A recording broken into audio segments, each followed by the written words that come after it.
এইভাবে আর কতদিন চলবে ইমরান? তোমার কি বিবেক জ্ঞান বলতে কিছুই নেই?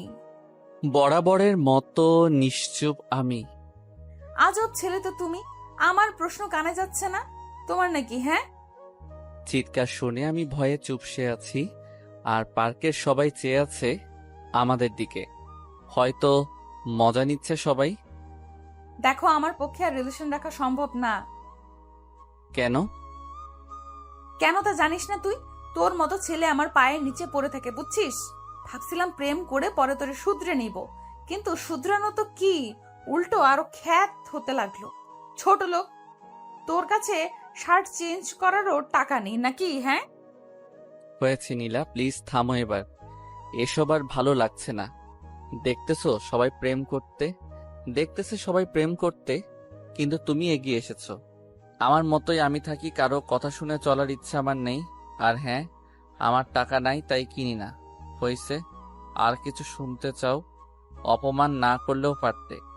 ও এই অপমান সেই লাগছে তোমার গায়ে, সেরকম তাই না? তোমার জন্য যে আমার বান্ধবীগুলো অপমান করে আমায়, সেটা আমার ভালো লাগে না। আমার লাগে না? ও সেটা তো তোমার লাগবে না, কারণ তারা তো আমায় অপমান করেছে, তোমায় না। যত সব খ্যাত। বলেই চলে গেল নীলা, আর আমি পার্কেই দাঁড়িয়ে আছি। সব লোকের সিনেমা দেখা শেষ, তারাও যে যার বয়ফ্রেন্ড গার্লফ্রেন্ডের দিকে চলে গেল। হয়তো তারা ভাবছে মেয়েটাই বা এতদিন কি করে রিলেশনে ছিল এই উজবুক ছেলেটার সাথে। গাধা একটা এখন। আমার পরিচয়টা দেই, আমি ইমরান, ইন্টার দ্বিতীয় বর্ষের ছাত্র। মাকে হারিয়েছি যখন ক্লাস 3-তে পড়ি। এরপর বাবা। নতুন বিয়ে করলে অশান্তি চলে আসে আমার জীবনে। সব মা তো আর মা হয় না, কিছু মা রাক্ষসীও হয়, যেমনটা আমার কপালে জুটেছে। বাবার অভাব নেই কোনো কিছুর, আর তার অন্য 2 ছেলেরও অভাব নেই। অভাব শুধু আমার একারই, কারণ চাইলেও কিছু পারি না। আমার মোট শার্ট 2টা, প্যান্ট 2টা। আমার আমার মোট শার্ট 2টা, প্যান্ট 2টা, তাও একটা কলেজে যাওয়ার জন্য, আর অন্যটা বাসায় আর বাইরে। পরে যাই বাসায়, আর সময় পাই কোথায় শার্ট পরা? সারাদিন তো বাসার কাজ করতেই চলে যায়, কাজ না করলে আবার ভাত বন্ধ। এক শার্ট পরে যাই জন্যই নীলা কথা শোনালো। আজ মাঝে মাঝে কথাগুলো অসহ্য লাগে। শুধু নীলা না, আরো অনেক মেয়েই বলেছে মাঝে মাঝে ইচ্ছে করে নিজেকে পাল্টাই, কিন্তু কিভাবে পাল্টাবো? আমার কাছে তো আর টাকা নেই। বাবাও মায়ের কথায় উঠে আর বসে, তাই আমার কথা আর ভাবেও না। খুব অবাক লাগে আমার, যেখানে আমি চোখের মনি ছিলাম সেখানে আজ। আসলে সময়ের সাথে মানুষগুলাও বদলে যায়। চলুন, শুরুটা কিভাবে হয়েছিল তা বলি আপনাদেরকে। এসএসসিতে রেজাল্ট ভালো করায় জেলার সরকারি কলেজে সিট পেতে সমস্যা হয়নি। মাঝে মাঝে ভয় হতো যে সেখানে সব ধনীর ছেলেমেয়েরা পড়ে, আমি কি নিজেকে মানিয়ে নিতে পারবো তাদের সাথে, নাকি পথের মাঝেই পড়ে থাকবো। তারপরও ভর্তি হয়ে যাই কলেজে। প্রথম দিন কলেজে গেলে সবাই ঘুরে ঘুরে দেখতে থাকে আমায়। মনে হয় যে ইমরান নামের ছেলেটা অন্য গ্রহ থেকে এসেছে। দোস্ত, ছেলেটাকে দেখ, কি যে অবস্থা! এই কলেজে চান্স পায় কিভাবে এরা? শরীরের ড্রেস আপের সাথে চশমাটা যা মানিয়েছে না, দেখ। আমি কিছু না বলে চুপচাপ ক্লাস করতাম আর বেরিয়ে আসতাম। তাছাড়া কি বা বলতাম? এসব তো ছিল প্রতিদিনের ব্যাপার। কলেজে আসলে এক প্যারা, আর বাসায় আর এক প্যারা। শুরু থেকেই বলি, আমার ব্যাপারে তো জেনে গেছেন। আমি ইমরান, বাবা ধনী হলেও আমি গরিব, আর নীলা অনেক ধনী পরিবারের মেয়ে। সে দেখতেও অনেক কিউট। আমার মতো সে হাবলু টাইপের না, অনেক আধুনিক মেয়ে সে। পড়ালেখায় তেমন ভালো না। বন্ধুদের আড্ডায় সবার আগেই পাওয়া যায় ও। সারাদিন ওদের সাথে হই হুল্লোড় করে বেড়ানোই ওর কাজ। আমি যতক্ষণ কলেজে থাকতাম একা একাই কাটাতাম। ক্লাসের সবাই যখন আড্ডা দিচ্ছে তখন দেখা যেত কোনো কোণে বসে থাকতে। একদমই চুপচাপ থাকার চেষ্টা করতাম, আর তখন ক্লাসের সবাই মজা করতো আমায় নিয়ে। বলতো যে ওই দেখ খ্যাতটা আসছে। তবে এই কথাগুলো নীলার খারাপ লাগতো। এমন কথা শুনে নীলার মনে একটু মায়া জন্ম নেয়। ও ভাবে একে ভালোবেসে তারপর সবকিছু পরিবর্তন করে দিবে। অন্য 8-10টা ছেলের মতো ইমরানও সবার সাথে কথা বলবে, আড্ডা দিবে। তাই একদিন সে সরাসরি প্রপোজ করে। সেদিন আমি নীলাকে কিছু না বলেই চলে আসি, কিন্তু সেও নাছোড়বান্দা, ও পিছনে লেগেই থাকে। কলেজে যখন একা একা বসে থাকি তখন সে এসে পাশে বসে গল্প করতে চায়, হাতটা ধরতে চায়, চশমাটাও খুলে দিতে চায়, কিন্তু আমি দেই না। শুধু বোকা মার্কা একটা লুক নিয়ে বলি যে চশমা ছাড়া আমি কিছুই দেখি না। এমনভাবেই সবসময় নীলা আমার পিছনে থাকতো, যার ফলে একদিন আমি ঠিকই রাজি হয়ে যাই। তবে পরিবারের কথা লুকিয়ে রেখেছিলাম ওর কাছে। হ্যাঁ, বলার সম্পর্ক শুরু হয়, আর নীলাও তার উদ্দেশ্য অনুযায়ী পরিপাটি করার দিকে মন দেয়। সব সময় শাসনের মাঝে রাখতো, এটা করবা না, ওটা করবা না, এটা পরবা না, এটা খাবে না ইত্যাদি। আমিও শুনতাম। যখন সে চালচলনে পরিবর্তন আনতে বলে তখন একটু পিছু নেমে যাই, কারণ আমার তো সম্ভব না অন্য 8-10টা ছেলের মতো চলা। আমার দ্বারা সম্ভব না ক্লাসের সবচেয়ে স্টাইলিশ ছেলেটার সাথে তাল মিলিয়ে চলা, কারণ আমি কঠিন বাস্তবতার শিকার। নীলা সেই কথা জানতো না, তাই সব সময় ওকে এসব কথা বলতো। প্লিজ নিজের মাঝে একটু পরিবর্তন আনো।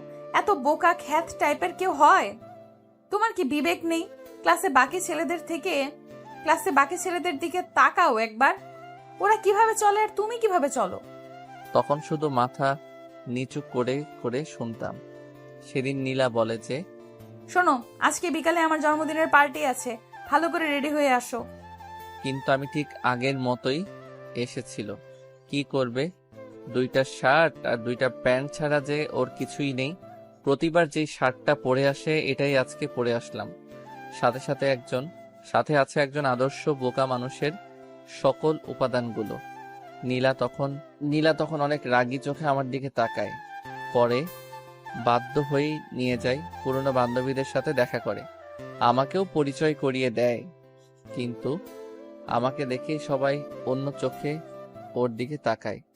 এখানে যারা এসেছে সবাই উচ্চ পরিবারের, কিন্তু আমি দেখেই মনে হচ্ছে ও কতটা সাধারণ। পায়ে আছে 100 টাকা দামের অতি সাধারণ জুতা। ওদের চাহনির উদ্দেশ্য বুঝতে পেরে আমি একটু দূরে গিয়ে দাঁড়াই।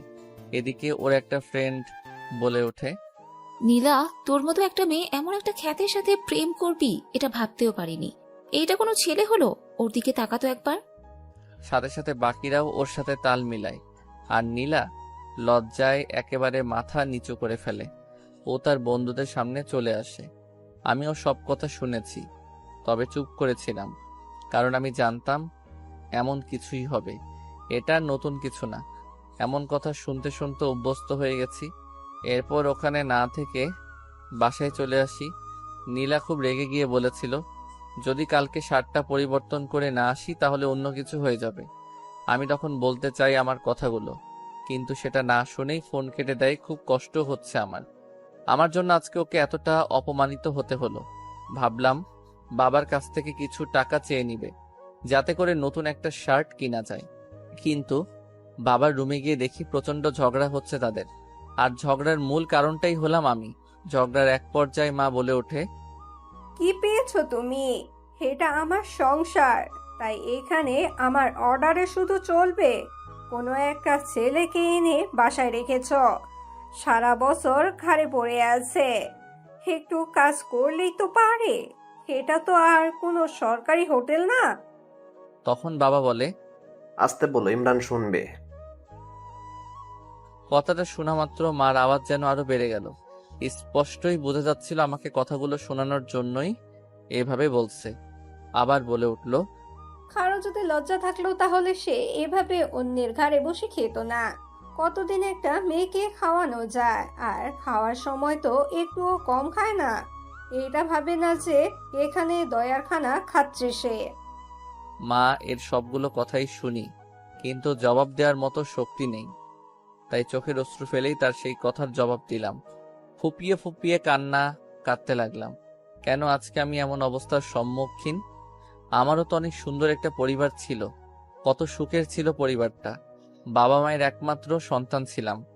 অঢেল সম্পত্তির মালিক ছিল বাবা, কিন্তু আচমকাই একটা অসুস্থতায় মা মারা যায়, যার ফলে আজকের এই পরিস্থিতি, আর আমি হয়ে যাই এতিম।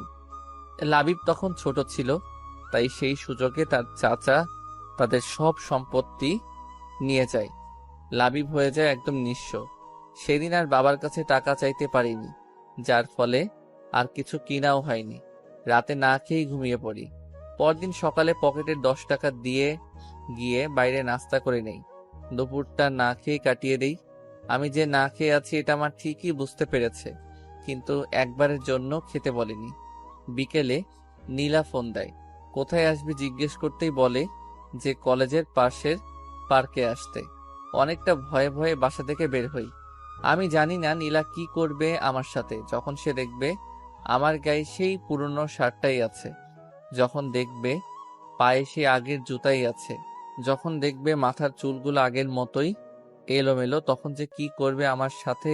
এসব ভাবতে ভাবতে পার্কে কখন আসি বলতেই পারি না। নীলার সামনে যেতেই তার চোখ দুটো লাল করে ফেলে।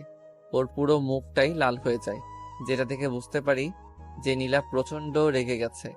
আর তখনই প্রথমে সেই কথাগুলো বলে। এভাবে আর কতদিন ইমরান, আমি আর পারছি না। কি করলাম আমি নীলা? কি করলাম মানে? আমার কথার কোনো গুরুত্ব নাই তোমার কাছে? কি বলো এসব? অবশ্যই আছে, আসলে কাজে অনেক বিজি ছিলাম তাই আর মার্কেটে যাইনি। ভালো। টাকা আছে কি তোমার কাছে? সরি নীলা। চুপ করো। তুমি তাকাও তো একবার নিজের দিকে, কেমন দেখা যায় তোমাকে? তোমার জন্য কোনো বন্ধুদের সামনেও যেতে পারে না লজ্জায়। সবাই দেখলেই বলে যে ওই খ্যাতটার জিএফ আসছে। আমি মাথা নিচু করে রাখি শুধু। তোমার সাথে আমি আর পারছি না। আমার একটা সম্মান আছে। ভেবেছিলাম ভালোবাসার পর তুমি পরিবর্তন হবে, কিন্তু তোমার মাঝে এক ফোঁটাও পরিবর্তন আসেনি। সরি। না, আমি আর পারছি না। তোমার সাথে সবকিছু এইখানেই শেষ করলাম।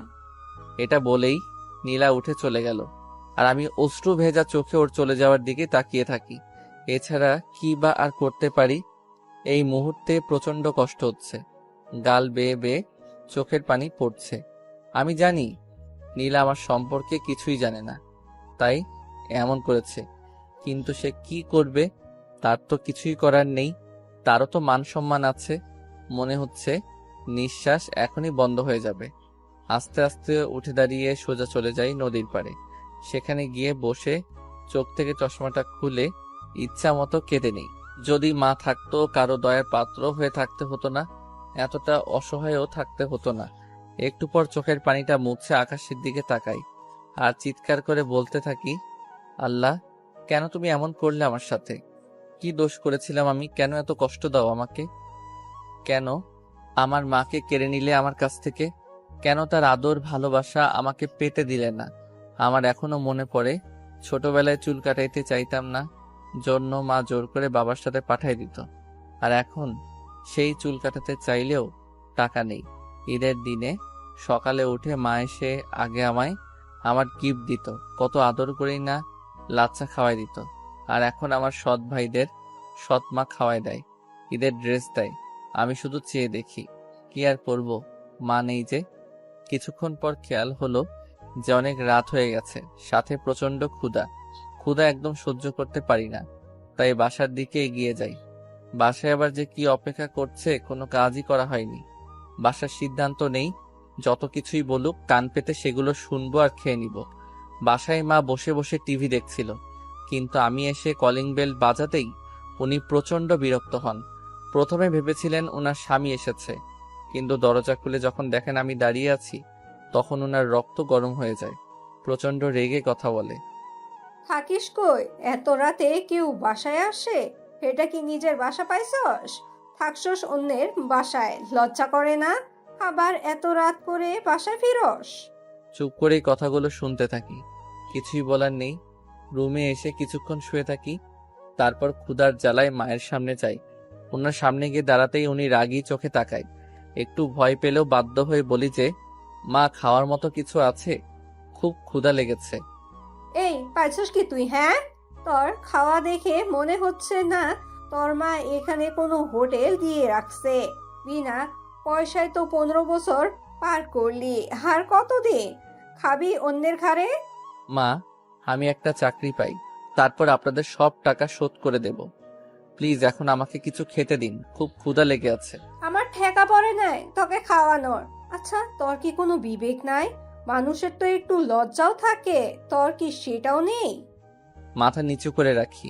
একটু পর মা উঠে গিয়ে কতগুলো শুকনা মুড়ি এনে দেয় আর বলে, এই নে দয়ার খানা, তোর কাছে হাত জোর করে বলি, দূর হ তুই।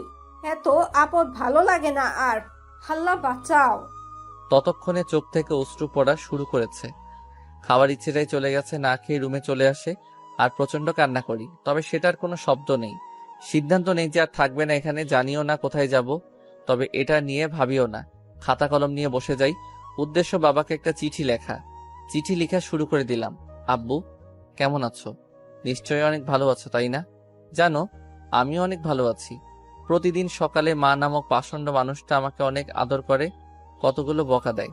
প্রতিবার খাওয়ার সময় কত সুন্দর করে আমাকে বিভিন্ন কথা বলে। আচ্ছা, তুমি কি সেটা শোনো না, দেখো না, নাকি দেখেও না দেখার ভান করো? কষ্ট হয় না তোমার সেই ছোট্ট ইমরানের জন্য? জানো, আজকে প্রায় একদিন না খেয়ে আছি। তুমি জানো আমি ক্ষুধা একদমই সহ্য করতে পারি না, কিন্তু দেখো আমি ঠিকই এখন পারছি। আমি না অনেক পরিবর্তন হয়ে গেছি। এখন আর কাঁদি না, কাউকে জড়িয়েও ধরি না, শুধু চুপচাপ থাকি আর ভাবি, হয়তো মা থাকলে আমার সাথে কখনো এমন হতো না। কোথায় হারিয়ে গেলে? অনেক ভালোবাসি তোমাকে, সত্যি অনেক ভালোবাসি। ইতি, তোমাদের আদরের সন্তান। এরপর ছাদে চলে যাই, তারপর কিছুক্ষণ আকাশের দিকে চেয়ে থাকি, তারপর এসেই সবকিছু গুছিয়ে নেই। খাতা কলমটা এখনো ব্যাগে নেওয়া হয়নি। ওটার দিকে চোখ পড়তেই নীলার কথা মনে পড়ে যায়। কত ভালোবাসতাম তাকে, বাঁচার স্বপ্ন দেখেছিলাম তাকে নিয়ে, কিন্তু সেও ছেড়ে চলে গেছে। নীলা সত্যটা জানা দরকার, তাই নীলার জন্যেও একটা চিঠি লেখা শুরু করে দিলাম। নীলা, হয়তো ভালো আছো, ভালো তো থাকবেই। তোমার জীবন থেকে একটা বাধা দূর হয়েছে যে। আসলে আমি জানতাম না তুমি কি দেখে আমাকে ভালোবেসেছিলে, তাই তো তোমার কথায় রাজি হচ্ছিলাম না। কিন্তু যখন তুমি বারবার এসে আমাকে বলতে লাগলে, তখন কেন যেন আমার মনে হলো তুমি সত্যি ভালোবাসো আমাকে। তাই হ্যাঁ বলে দিয়েছিলাম। কিন্তু আস্তে আস্তে আমি বুঝতে পারি আমার চলাফেরা তোমার চাহিদা মতো হচ্ছে না, তোমার মনের মতো আমি হতে পারছি না। পারবো কিভাবে? তুমি চাইতে আমি অন্য সবার মতো থাকি, সবাই যতটা স্মার্ট হয়ে থাকে আমিও সেটা করি। কিন্তু একটা কি জানো, আমার দ্বারা সেটা সম্ভব ছিল না, কারণ সেই ছোটবেলাতেই আমি আমার মাকে হারিয়েছি। তারপর এলাকার অনেক কষ্টে এতটুকু আসতে পেরেছি। এখানে সৎ মায়ের কাছে থাকতাম, যার বিনিময়ে আমাকে প্রতিনিয়ত অপমানিত হতে হতো। জানো, শার্ট কেনার মতো আমার সেই অবস্থা ছিল না, না হয়তো আমি অবশ্যই কিনতাম। কে না চায় তার প্রিয় মানুষের মনের মতো হতে, বলো? আমি চলে যাচ্ছি দূরে, অনেক দূরে। জানি না কোথায় যাব, কিন্তু কথা দিচ্ছি আর তোমার সামনে আসবো না। ভালো থেকো। এটা নিয়ে বাসা থেকে বের হয়ে যাই। আসার সময় মাকে বলে আসি যে যদি কিছু করে থাকি তাহলে ক্ষমা করে দিতে। আমি হয়ে যাওয়ার পর মার মুখে বিশ্বজয়ের হাসি ফুটে উঠেছিল। চিঠিটা নিয়ে সোজা নীলাদের বাসায় চলে আসি। দারোয়ানকে চিঠিটা নীলাকে দিয়ে দেওয়ার জন্য বলি, তারপরে সামনের দিকে পা বাড়াই। ইমরান জানে না সে কোথায় যাচ্ছে। লেখক সেখানে থমকে দাঁড়ায়, দু চোখ দিয়ে শুধু দেখতে থাকে ইমরান এগিয়ে যাচ্ছে সম্মুখে, গন্তব্যহীন পথে। তার সাথী হিসেবে আছে হাজারো অব্যক্ত কথা আর বুক চিরে দেওয়ার মতো কষ্ট। একটা সময় ইমরান মিলিয়ে যায় রাতের অন্ধকারে, আর দেখা যায়নি তাকে। চশমা পরা বোকা ছেলেটা ফেরেনি আর। দারোয়ান নীলাকে ঠিকই চিঠিটা দিয়েছিল। নীলা চিঠিটা পড়া মাত্রই চিৎকার করে কেঁদে ওঠে। সে কান্না করতে করতে বাসা থেকে বের হয়েছিল ইমরানকে খুঁজতে, কিন্তু ততক্ষণে নীলা বড্ড দেরি করে ফেলেছে। খুঁজে পায়নি কোথাও চশমা পরা বোকা ছেলেটাকে। নীলা পুরো শহর খুঁজে বেড়াচ্ছে ইমরানকে। ফেসবুকে বিভিন্ন গ্রুপে ছবি দিয়ে পোস্ট করেছে, কিন্তু তাতেও কিছু হয়নি। মাঝে মাঝে ভাবে যে ইমরান আছে কি পৃথিবীতে। না, ইমরান যেতে পারে না। ঠিক এই বিশ্বাসটা নিয়েই খুঁজতে থাকি ইমরানকে। কিন্তু এই পৃথিবীতে এত মানুষের ভিড়ে কাউকে খুঁজে পাওয়া কি এতটাই সোজা? এভাবেই চলতে থাকে দিন। আর দেখতে দেখতে পরীক্ষাও চলে আসে। নীলা ভাবে ইমরান হয়তো এইচএসসি পরীক্ষা মিস করবে না, তাই সে প্রতিটা দিন সবার আগে এক্সাম হলে চলে যায়। কিন্তু এতেও কোনো কাজ হয়নি। যে চলে যায় সে একেবারেই চলে যায়, ফেরার জন্য হয়তো চলে যায় না। এরই মধ্যে ঘটে যায় অন্য এক কাণ্ড। ফেসবুকে হঠাৎ মেসেজ রিকোয়েস্ট চেক করতে ইচ্ছে হলো নীলার। মেয়ে মানুষ তো, অনেক মেসেজ রিকোয়েস্ট আসে, কিন্তু কখনো তা চেক করে না। আজ কেন জানি ইচ্ছে হলো চেক করতে। চেক করার এক পর্যায়ে একটা মেসেজ দেখিয়ে নীলার চোখ আটকে যায় সেখানে। আজ থেকে 3 মাস আগের মেসেজ এটা। হ্যালো, আপনি যে ছেলেটার পিক গ্রুপে দিয়েছেন তার মতো কাউকে আমি সিলেটে দেখেছি। হোয়াট? সিলেট? ভাইয়া আপনি কোথায় এখন? প্লিজ একটু তাড়াতাড়ি বলেন না। হ্যালো ভাইয়া, আপনি কি লাইনে আছেন? অপরদিকে কোনো রেসপন্স আর আসে না। হতে পারে আইডির মানুষটা আর ফেসবুক চালায় না। আম্মু, আম্মু। কি হয়েছে মা? মা, আমি সিলেট যাব। এরপর সব খুলে বলে তার মাকে। তা তোর বাবাকে কি বলবি? তুমি ম্যানেজ করো না প্লিজ। ওকে দেখি। আচ্ছা চল একটা প্ল্যান করি। কি প্ল্যান আম্মু? শোন, ওখানে গিয়ে তোর খালার বাসায় উঠবি। তারপর তোর বাবাকে বলবি আমি এখান থেকে অ্যাডমিশন কোচিং করব। তানহা আছে, ওখানে একসাথে যাওয়া আসা করবি। বেশ হবে, তাই না? হোয়াট আইডিয়া আম্মু, love you. I love you too my sweet মামনি। আসলে নীলা আর ওর মায়ের সম্পর্কটা অত্যন্ত মধুর। অনেক মেয়েরই মায়ের সাথে এরকম ভাব থাকে। আপনাদের কারো এরকম মা থাকলে অবশ্যই অবশ্যই বলবেন কমেন্টে। এরপর প্ল্যান অনুযায়ী চলে যায় সিলেট। সেখানে তার ছোট মামুনি, খালু আর তার সমবয়সী এক বোন যার নাম তানহা আছে। বাসে উঠলে পরের দিন গিয়ে বাস স্টপে নামে। এরপর তার বোন নিতে আসলে তার সাথে চলে যায়। হ্যালো মামুনি, কেমন আছো? আমি ভালো মা, তুই? মামুনি তুমি কিন্তু আরো মোটু হইছো। সে কথা বলিও না, বসে বসে শুধু গিললেই হবে। কি বললা তুমি? আমি গেলি আর তুমি বসে থাকো মনে হয়? দিন দিন ডায়েট কন্ট্রোলে না রেখে বাড়াচ্ছে আর আমাকে বলতে আসছে এখন। নীলা চল, উপরে এতে ঝগড়া থামবে না এখন। দেখলি আমি এসেই বাজায় দিলাম ঝগড়া। এখন দেখবি আরো কত ঝগড়া লাগে। রাতে দুইজনকে ঝগড়া শেখাবো। আল্লাহ গো, তুই পারিস নীলা। ওই, আমি না পারলি কি তুই পারবি? আচ্ছা বল, এখন হঠাৎ তোর জেলার কোচিং বাদ দিয়ে এখানে কারণটা কি? কোনো কারণ নাই, এমনিতেই তোর সাথে থাকবো তাই। ওই দেখ, আমার সামনে কোনো রকম চালাকি চলবে না, সত্যি করে বল।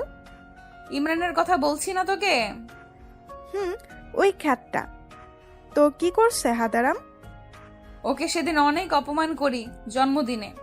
তারপর থেকে অনেক খুঁজেছি আর পাইনি, এই চিঠিটা পাইছি শুধু। এরপর তানহা চিঠিটা পড়ে সেও নিজেকে আর সামলাতে পারে না। নীলা একটা মা কিভাবে এরকম হতে পারে? এরা মা না অন্য কিছু?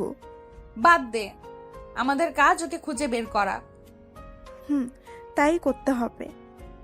পর কোচিং, বাসা, শহর সব জায়গা খুঁজেছে, কিন্তু কপাল খারাপ, কোথাও পায়নি। খুঁজে পায়নি সেই আইডি থেকে কোনো সিগন্যাল। এদিকে আস্তে আস্তে দিনও যেতে থাকে। ভর্তি পরীক্ষা, অনার্স সব শেষ। ইমরানের কথা মনে করতে করতে যে কিভাবে 4টা বছর কেটে গেল নীলার জীবন থেকে। মাঝে মাঝে এইসব মনে করে অনেক হাসি পায়। নীলা এতদিন যে খোঁজেনি তা কিন্তু না। প্রতিটা দিন যেখানে গেছে সেখানেই খুঁজে বেরিয়েছে, কিন্তু পায়নি। দেশের প্রায় সব জায়গায় খুঁজেছে নীলা। মাঝে মাঝে ভাবে যে সামান্য দেশের মানুষগুলোর মাঝে নিজের ভালোবাসাকে খুঁজে পাচ্ছে না। তাহলে কি ভালোবাসলো সে? নীলা মা, ওর তাড়াতাড়ি, আজ তোর ইন্টারভিউ না? আজ নীলা জবের ইন্টারভিউ দিতে যাচ্ছে। জীবনে যাই হোক, কখনো পড়াশোনার সামনে মাথা নত করেনি, তাই আজ এই জায়গায় এসে দাঁড়িয়েছে। হ্যাঁ আম্মু, উঠতেছি। আয় নাস্তা খেয়ে নে। উফ আম্মু, সকালে ডিম খেয়ে গেল, ইন্টারভিউ ডিম পাবো। চুপচাপ খেয়ে নে। ওকে ওকে। আম্মু, আম্মু, গেলাম আমি। বাবা কোথায়? এই যে আমি এসে গেছি। চললাম, বাই। ওকে, সাবধানে যাস। ওকে। পর তানহাকে ফোন দেয় নীলা। হ্যালো, কই তুই? এই তো বের হলাম, তুই কোথায়? আমিও বার হইছি। ওকে আয়। এরপর তারা তাদের গন্তব্যে ফিরে ওয়েটিং রুমে বসে অপেক্ষা করছে। একটু পর তানহা ডাক এলো। সে নীলাকে রেখে চলে গেল ভেতরে, আর 15 মিনিট পর ফিরে এলো। কি হইল ভেতরে? চাকরির কি হইল জানি না, তবে ক্রাশ খাইছি রে। হইছে থাম, তোর বয়ফ্রেন্ড জানলে আত্মহত্যা করবে, এমনিতেই যে ঢঙ্গি সে। ওই আমার বিএফকে নিয়ে বাজে বলবি না, আর যাই বলিস অফিসের বস দেখতে সেই, এই অফিসে কাজ করতে পারলে জীবন ধন্য হবে যে। হইছে হইছে থাম, আমার সিরিয়াল আসছে, আমিও গিয়ে দেখে আসি তোর ক্রাশকে। আসবো স্যার? জি আসেন। ভেতরে গিয়ে নীলাও ক্রাশ খেয়ে যেন কথা বলার ভাষা হারিয়ে ফেলেছে সে। ও হ্যালো, মুখ বন্ধ করেন, মশা ঢুকবে ভিতরে। সরি, আসসালামু আলাইকুম স্যার। নীলা তুতলিয়ে বলা শুরু করেছে অলরেডি। আপনি তোতলা নাকি? কই না তো, এমনি কিরকম লাগতেছে। ও ফাইলগুলো দিবেন নাকি এরকম করে বসে থাকবেন সারাদিন? ইচ্ছা করে তো বসে। সরি, কিছু বললেন? না স্যার, এই নিন ফাইল। সব ঠিকঠাক। এখন বলেন, আপনার ব্রেকআপ হয়েছে কত বছর আগে? এসব কিরকম প্রশ্ন স্যার? বলেন দেখি। 4 বছর। Okay fine. আরো প্রেম করেন নাকি? না। ওকে, এখন আসতে পারেন, আর কাল থেকে কাজে জয়েন করবেন। এই কি হইল, সাবজেক্টের কোনো প্রশ্ন না করেই চাকরি? এইরকম হইলে আগে বলতেন, তাহলে 4-5 দিন ঘুম বাদ দিয়ে পড়তাম না। কি করতেন তাহলে? মুভি দেখতাম। Good good. এরপর নীলা চলে আসে বাইরে। কিরে, এতক্ষণ কি হইল? সেই কথা আর বলিস না। এরপর সব খুলে বলল। সাত তো মনে হয় ফিদা হয়ে গেছে তোর জন্য। হ্যাঁ, তা না, এমনি হয়তো এইসব বলছিল। হ্যাঁ হ্যাঁ, অপরিচিত কাউকে কেউ এমন এমন প্রশ্ন করে, তাই না? বাদ দে, চাকরি তো হইছে। বাসায় চল। মা তোকে আমাদের ওখানে যেতে বলছে। ওকে চলো, তোমার তো চাকরি হইল, তাই বেশ মজাতেই আছেন। আমার কপালে যে কি জোটে। ঠিক যেখানে লেখকের কলম থেমে গেছিল, সেখান থেকে জন্ম নেয় আরো একটা নতুন গল্পের। আসলে পৃথিবীটাই এরকম, যেখানে কিছুর সমাপ্তি ঘটে সেখান থেকেই আবার নতুন কিছু শুরু হয়। বাসে এসে কলিং বেল বাজালে নীলার আম্মু এসে দরজা খুলে দেয়। আম্মু আম্মু চাকরি হয়ে গেছে। হাত ধরে নাচতে লাগলো নীলা। ওই ওই, ছাড় আমাকে, পড়ে যাব তো। কিচ্ছু হবে না। নীলা ছাড় এখন, পরে মজা করিস। তোর পেছনে তেলাপোকা দেখ। কই কই? নাই, চলে গেছে। হারামি, ভয় দেখাস আমাকে? শুধু রুমে চল, মজা দেখাবো এখন। ও মামুনি, দেখো না তোমার মেয়ে কিরকম ট্রেড দিচ্ছে।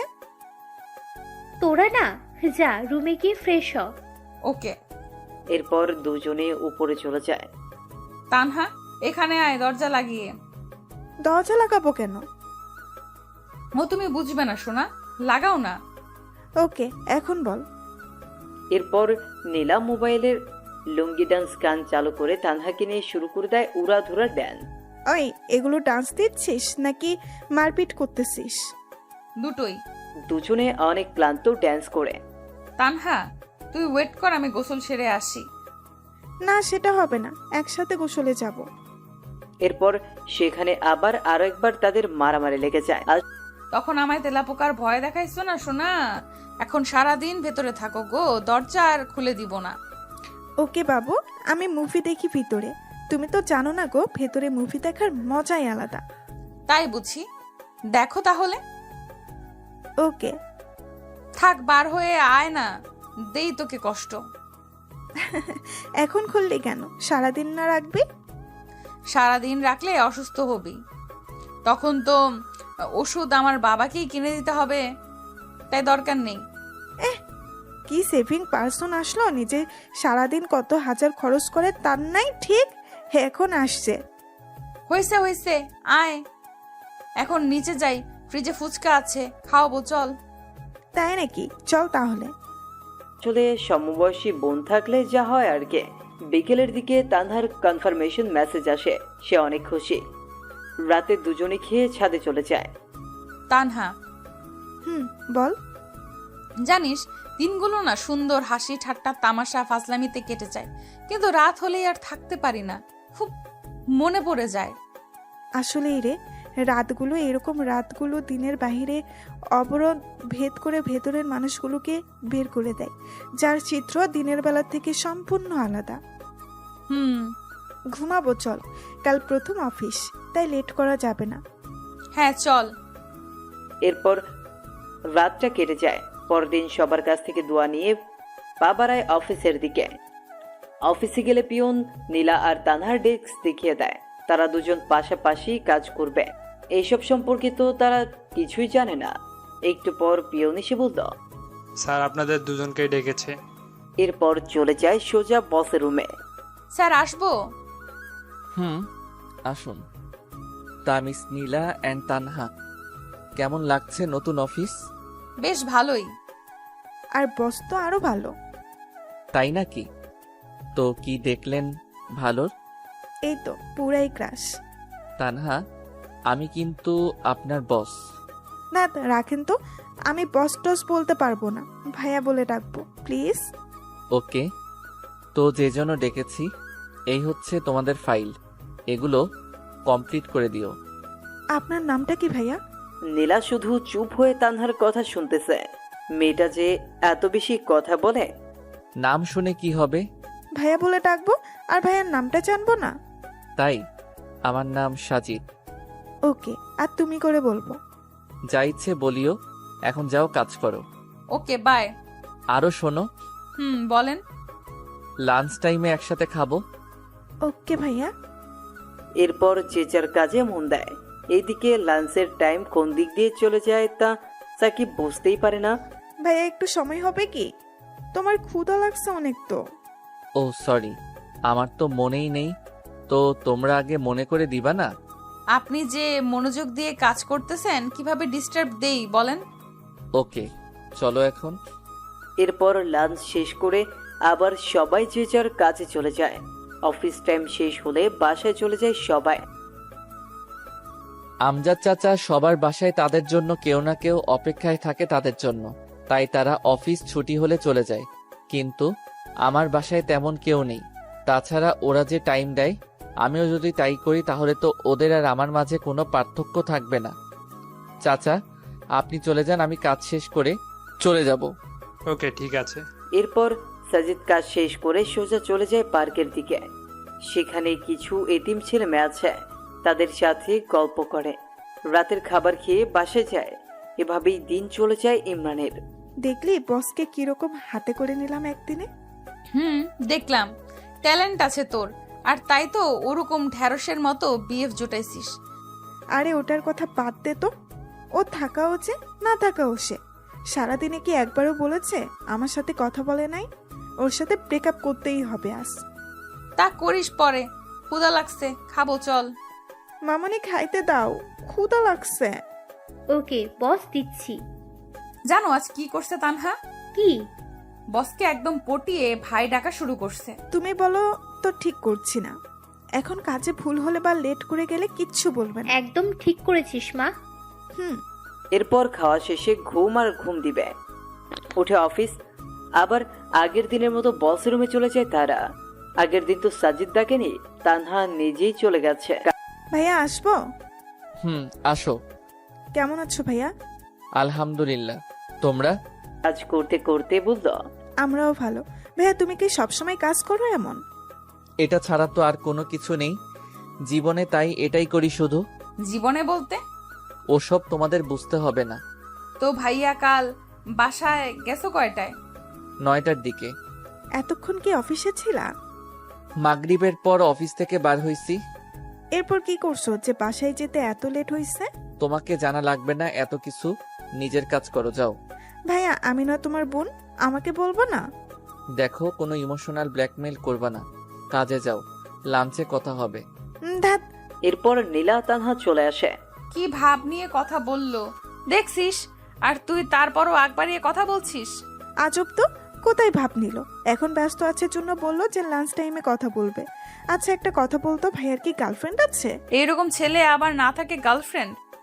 আসলে যে এর গার্লফ্রেন্ড হবে সে অনেক লাকি, তাই না? তোর মাথায় এইসব চিন্তা কেন কাজ করে? চুপচাপ কর। এরপর লাঞ্চ টাইমে খাওয়া শেষ করে একটু গল্প করে আবার কাজে লেগে পড়ে।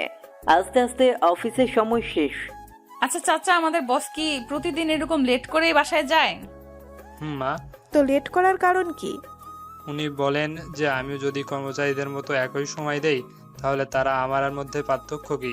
আর বাসায় কেউ নেই, তাই যত সময় পাই কাজে লাগাই। আর কি কি করেন উনি? এই তো প্রতিদিন পার্কে যাব, এতিম ছেলেদের সাথে গল্প করব, তাদের সাথে খেলে খাওয়া দাওয়া করে তারপর বাসায় যাই। ওকে চাচা, ভালো থাকবেন, যাই তাহলে। ঠিক আছে আমার, সাবধানে যেও। নীলা আসছে, ছেলেটা অন্যরকম।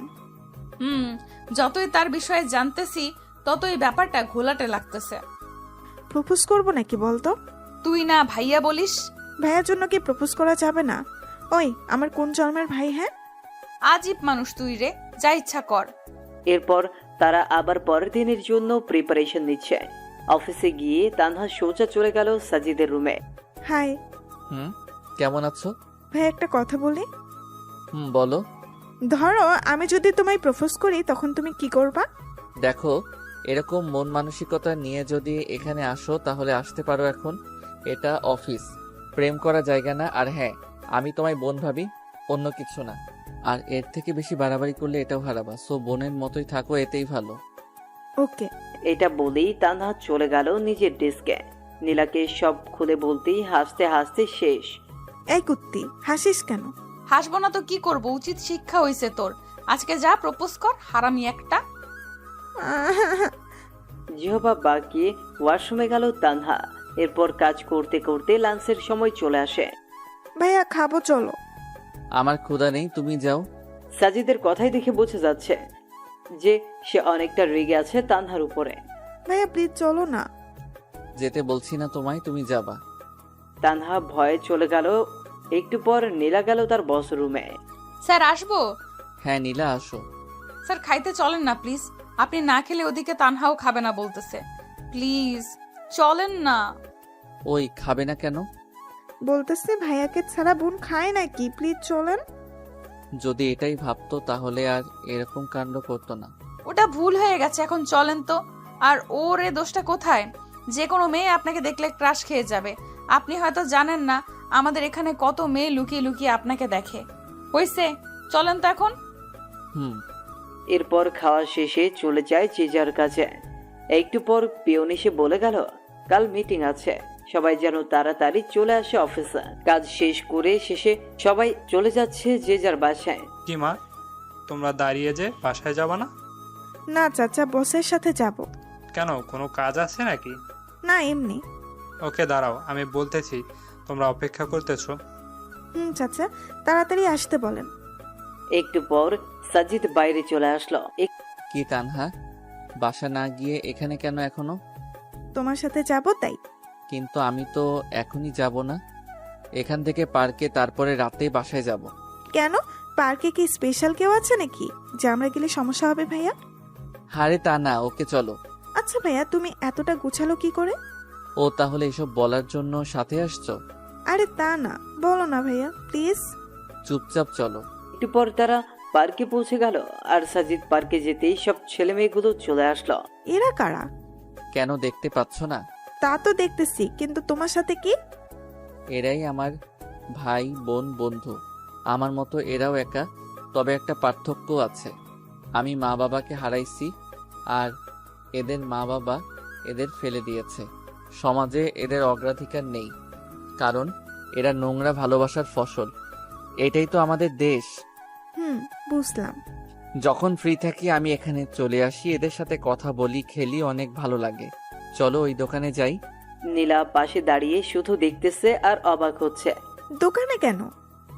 ওখানে এরা প্রতিদিন 3 বেলা খায়, যা ইচ্ছা খায়, আমি রাতে এসে বিল দেই। ভেরি গুড ভাইয়া।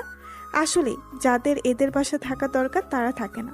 মানুষ কেমনে পারে এত নোংরা হতে? কয়েকদিন আগেও দেখলাম যে ড্রেনের বাড়িতে বাচ্চার লাশ। তাদেরকে একবারও মনে হয় না শিশুটা বড় হলে কি খেয়ে বেঁচে থাকবে? এগুলো কিন্তু তোমার আমার মতো ছেলেমেয়েরাই করে। তো ভাইয়া কাল কি আছে অফিসে? সেটা কালই দেখিও। ভাইয়া আমার না কিছুদিন ছুটি লাগবে। শুধু তোমার, এই ম্যাডামের লাগবে না? স্যার আমারও লাগবে। তো এরকম স্ট্যাচু হয়ে আছেন কেন? মনে মনে কোনো একজনকে খুঁজে বেড়াচ্ছি তাই। ও তাই? তো কে বয়ফ্রেন্ড নাকি? তো কতদিন থেকে খুঁজতেছেন? প্রায় 6 বছর। ও মাই গড, এতদিন ধরে খুঁজেও পাননি। আচ্ছা, অনেক রাত হইছে, এখন বাসায় চলে যান। ভাইয়া দাঁড়াও। দাঁড়িয়েই তো আছি, বসতে বলো নাকি? ভাইয়া তুমিও না। নাও এটা তোমার। কি এটা? আর কিসের জন্য? খুলে দেখিও পরে, আর বোনের তরফ থেকে ছোট্ট একটা গিফট। ওকে। এরপর যে যার বাসার দিকে চলে গেল। বেশ ভালোই লাগছিল, কিন্তু হেঁটে, তাই না? ছেলেটার কাজগুলো দেখলে আরো আশ্চর্য হয়ে যায়। এরপর তারাও বাসায় চলে আসে। ও আম্মু, আজ কি হয়েছে জানো? কি? তানহা প্রপোজ করছে বসকে। তারপর? তারপর আর কি, দিল কথা শোনায়। তানহা দেখি বেস্ট ফার্স্ট। নে এখন খেয়ে নে। আম্মু, ছেলেটা না অন্যরকম। খাইতে খাইতে বলতে লাগলো, কি রকম? আরে মামুনি, কাজগুলো না পুরাই আজব আজব। ওনার নাকি মা বাবা কেউ নেই, তাই কিছু এতিম ছেলেকে নিজের দায়িত্বে পড়ায়, খাওয়ায়, আরো কত কি। এতে খারাপ কি? ভালোই তো। তো আমি কি খারাপ বলছি নাকি? তা না। আচ্ছা, একদিন নিয়ে আসিস বাসায়। ওকে, আনবো। এরপর খেয়ে দুই বোন চলে যায় ছাদে। আচ্ছা তানহা, আমার না আমাদের বসকে দেখে ইমরানের কথা মনে পড়ে যায়। কেন? আরে না, কথাগুলো না কি ওর মতোই। মাঝে মাঝে মনে হয়, আবার মনেও হয় না, কারণ ইমরান তো এরকম না। ওকে ভালো করেই চিনি আমি, কোনোভাবেই এরকম গোছালো হওয়া সম্ভব না। তা ঠিক। আবার দেখ, চাচা বলছে যে বসের কেউ নেই, কিন্তু ইমরানের তো বাবা আছে। ফটকাটা এখানেই। নীলা, একটা কথা বলি। বল। তুই ইমরানকে ভুলে যা, এটাই ভালো হবে। দেখ ও কোথায় আছে, কেমন আছে তা আমরা কেউ জানি না, তাই ওর আশা ছেড়ে দে, নতুন করে শুরু কর সবকিছু। প্লিজ, নেক্সট টাইম আর এইটা বলবি না। ঘুমাবো, চল। এরপর ঘুমায়, আর ঘুম থেকে পরের দিন উঠে চলে যায় অফিসে। চাচা, সবাই এসেছে? হ্যাঁ বাবা। সবাইকে কনফারেন্স রুমে যেতে বলেন, আমি আসতেছি একটু পর। একটু পর সবাই চলে আসলো। Hello guys, attention please. কাজ তো অনেক হলো, এবার একটা আনন্দ মজা করার দরকার। তাই ঠিক করছে আগামী বুধবার আমরা ঘুরতে যাব বান্দরবনে। কি তোমরা প্রস্তুত তো? Yes sir. So guys, let's enjoy. আর আশা করি এখনো 2 দিন বাকি আছে। এই 2 দিন সবাই সবার কাজগুলো সেরে ফেলবেন, আর বুধবার ঠিক 7টায় অফিসে চলে আসবেন। ওকে। সবাই সবার কাজে চলে গেল। নীলা দেখ, স্যারের ফিলিংস আছে, বলতে হবে। ঠিক বলছিস। দাঁড়া, বসের রুম থেকে আসতেছি। ওখানে কেন আবার? আহা, ওয়েট কর না। ভাইয়া আসবো? আসো। একটা রিকোয়েস্ট রাখবা প্লিজ? কি বলো আগে, তারপর ভেবে দেখবো। ঘুরতে যাওয়ার সময় আমার পাশে বসতে হবে, প্লিজ প্লিজ প্লিজ। ওকে, যদি সকলের সিট আগে ফিল আপ হয় তো বসবো, বাট সিট কম পড়লে সরি। ওকে, থ্যাঙ্কস। কি হইল রে ভেতরে? কি আর হবে, কি আর হবে, স্যারকে পাশে বসানোর টিকিট নিলাম। গুড। এইভাবে আস্তে আস্তে যাওয়ার দিন চলে আসে। সবাই যথাসময় পৌঁছে যায়। তানহা, সামনে দেখ। কি রে, সামনে? ও মাই গড, কে এটা? আমাদের বস। গিটার, ক্যামেরা, কি এসব? মনে হচ্ছে মজা ভালোই হবে। Hello, how are you? Fine sir, আপনি? ভালো। শোনো, আমাদের জার্নি কিন্তু টোটাল 14 ঘন্টার। এই টোটাল সময়টা অনেক মজা হবে। চাচা কই আপনি? বাবা, আমি রেডি। ওকে, তাহলে গাড়ি ছাড়তে বলেন। সবাই শোনো, কেউ কানে ইয়ারফোন লাগিয়ে গান শুনবা না। মোবাইলের গান তো প্রতিদিনই শুনি, আজ না হয় অন্যের খালি গলায় শুনবো। যার যে গান শুনতে ইচ্ছা করবে, আর এখানে যার গলায় শুনতে ইচ্ছা করবে বলবা আমাকে। সে গান না পেলেও ওই গানের নিম্ন 6 লাইন গাইতে হবে। ক্লিয়ার সবার? তো আগে আমি শুরু করছি একটা গান দিয়ে, এরপর তোমরা শুরু করবা। কার কি গান আর কার কাছ থেকে শুনবা? ওকে। এরপর সাজিদ আস্তে করে গিটার হাতে নিয়ে সুন্দর একটা সুর তুলে বলতে শুরু করলো। চোখে চোখ রেখে বসে আছি এভাবে, দেখো না কি তুমি আমার মনে যে কে, আমার চোখে কি দেখোনি? মনের কথা কি বোঝনি? তবু একবার দেই বলে ভালোবাসি তোমাকে, আবারও বলছি তোমাকে বেসেছি আমি ভালো। এইভাবে সম্পূর্ণটাই শেষ করলো। আর একটা হবে। আরে না, এখন আমি রিকোয়েস্ট করব আমাদের চাচাকে একটা গান বলতে। চাচা আজ না করতে পারবেন না। ইয়াহু। চাচা শুরু করেন। এরপর চাচা শুরু করলো মাইলসে ফিরিয়ে দাও গান। কি চাচা, কাকে বলতেছেন এই বয়সে প্রেম ফিরিয়ে দিতে? সবাই তো হাসতে হাসতে শেষ। কই কাউকে না তো। আমি গান বললাম আমি। বুঝছি চাচা, এই বয়সে কাকে মন দিলেন? স্যার, আমাদের সকলের একটা প্রশ্ন আছে। কি প্রশ্ন? আপনি কিভাবে এই কম বয়সে একটা কোম্পানির মালিক হলেন? মানে আপনার জীবনী নিয়ে জানতে চাই। ওটা শেষে বলবো, এখন গানের পর্বটা শেষ হোক। এই তানহা শোন, নীলা তানহার কানে কানে বলতেছে। যে গানটা স্যার বললো সেটা ইমরানের খুব ফেভারিট। আমাকে সে অনেকবার শুনিয়েছে, কিন্তু ইমরান গিটার বাজাতে জানে না। তোর ওসব কথা রেখে সামনে তাকা। স্যার প্লিজ এখন বলেন না আপনার জীবন সম্পর্কে। খুব জানতে ইচ্ছে করে যে মানুষটা কিভাবে এতটা গোছালো হতে পারে। আসলে এসবের পিছনে আমার গার্লফ্রেন্ডের অবদান। তার সাথে দেখা হলে একটা ধন্যবাদ দিব। তার করা অপমানগুলোই জেদ হয়, আর আমি সামনে এগিয়ে যাই। কত যে কষ্ট করতে হয়েছে এই জায়গায় আসতে, সেটা আল্লাহ আর আমি জানি। বাদ দাও ওসব, বাকিটা পরে। ওমা গো, গার্লফ্রেন্ডের হাত তো ভাইয়া এখনো আছে কি? নেই, তবে চোখ বন্ধ করলেই দেখতে পাই। তো এখন আমার প্রশ্ন নীলার কাছে। আজ সে তার ব্রেকআপের গল্প বলবে। এরপর মিস্টার খালিদ আপনি রেডি থাকবেন। আপনাকে এমন কিছু বলতে হবে যেন সবাই হাসে। আসলে আমার বিএফের নাম ইমরান। নিজেই একদিন ভুল করেছি আর সে চলে গেছে। কি ভুল করেছিলেন? অপমান করেছিলাম। এরপর 6 বছর ধরে খুঁজতেছি, কিন্তু পাচ্ছি না। বাবা, এত ভালোবাসা তার জন্য? যদি ফিরে আসে এখন, তো কি করবেন? 2 গালে থাপ্পড় দিব। কেন? আমাকে এত কষ্ট দেওয়ার শাস্তি পাবে না। এত রাগ তার উপর? হুম। তো খালিদ সাহেব, এখন তো আপনার পালা। স্যার একটু সময় দেন, ঠিক করে নিই কোনটা বলবো। ওকে 1 ঘন্টা বিরতি দিলাম। চাচা খাবার দেন সবাইকে। এরপর সাজিদ গিয়ে সোজা তার সিটে বসে পড়ল, মানে তানহার পাশের চেয়ারে। ভাইয়া তোমাকে কিন্তু সেই লাগছে আজ। তাই? তোমরা 2 জনও কম না কিন্তু। খাওয়া শেষে সবাই রেস্ট নিচ্ছে আর সাজিদ এক ধ্যানে বাইরে তাকাচ্ছে। স্যার বাইরে কি দেখেন? কিছু না, এমনি শহরটা দেখি। আপনার রিলেশনের কথা কিন্তু জানতে পারিনি এখনো। সেই মেয়েকে দেখতে ইচ্ছে করে যে কিনা আপনার মতো কাউকে পেয়েও অপমান করেছে। হইছে, আর দেখতে হবে না। খালিদ সাহেব শুরু করেন না। সবাই দেখেন না কিরকম গোমরা মুখ করে বসে আছে। আমি যেটা বলবো সেটা শুনে কেউ হাসতে হাসতে অজ্ঞান হলে কিন্তু আমার কোনো দোষ নেই স্যার। কি যে বলি কিছুই বুঝতেছি না। কিছু একটা বলেন স্যার। খালিদ সাহেবের ক্রাশ মিস সীমা। আচ্ছা তাহলে শুরু করি। গ্রামের পরিবেশ কিরকম সেটা আশা করি সবাই জানে। গ্রামে সব মানুষের ঘরে টয়লেট থাকে না, তাই যাদের টয়লেট থাকে না তারা তাদের কাজ সারার জন্য আসলে বাসবাড়িকে বেছে নেয়। এর মধ্যে কিছু মানুষ আছে যারা আবার নিচে কাজ চালাতে পারে না। কাজ চালানোর জন্য তারা বিভিন্ন গাছের উপরে ওঠে। তো এক লোকের অভ্যাস হচ্ছে যে গাছে উঠে সিগারেট খাওয়া প্লাস টয়লেট সারা। প্রতিদিনের মতো সেদিন বাসবাড়িতে গেলে সেদিন এক অন্যরকম কিছু ঘটে। কিরকম? সবাই আগ্রহ নিয়ে শুনতেছে আসলে কি হতে চলেছে। সেদিন তিনি চারপাশ দেখে সুন্দর গাছে উঠে গেল। তারপর আস্তে আস্তে সিগারেটের টান আর কাজ শুরু করে দিল। এদিকে এক বৃদ্ধ আবার নিচে এসে বসে পড়েছে। উপরে যে একজন আছে তার লক্ষ্যই করেনি। এদিকে উপরের জন নিচের জনকে দেখে নাই, তাই যে যার মতো কাজ করতেছে। উপরের জন তখনও শুরু করতে পারে নাই, তাই জোরে চাপ দিয়ে গাছ নাড়া শুরু করেছে।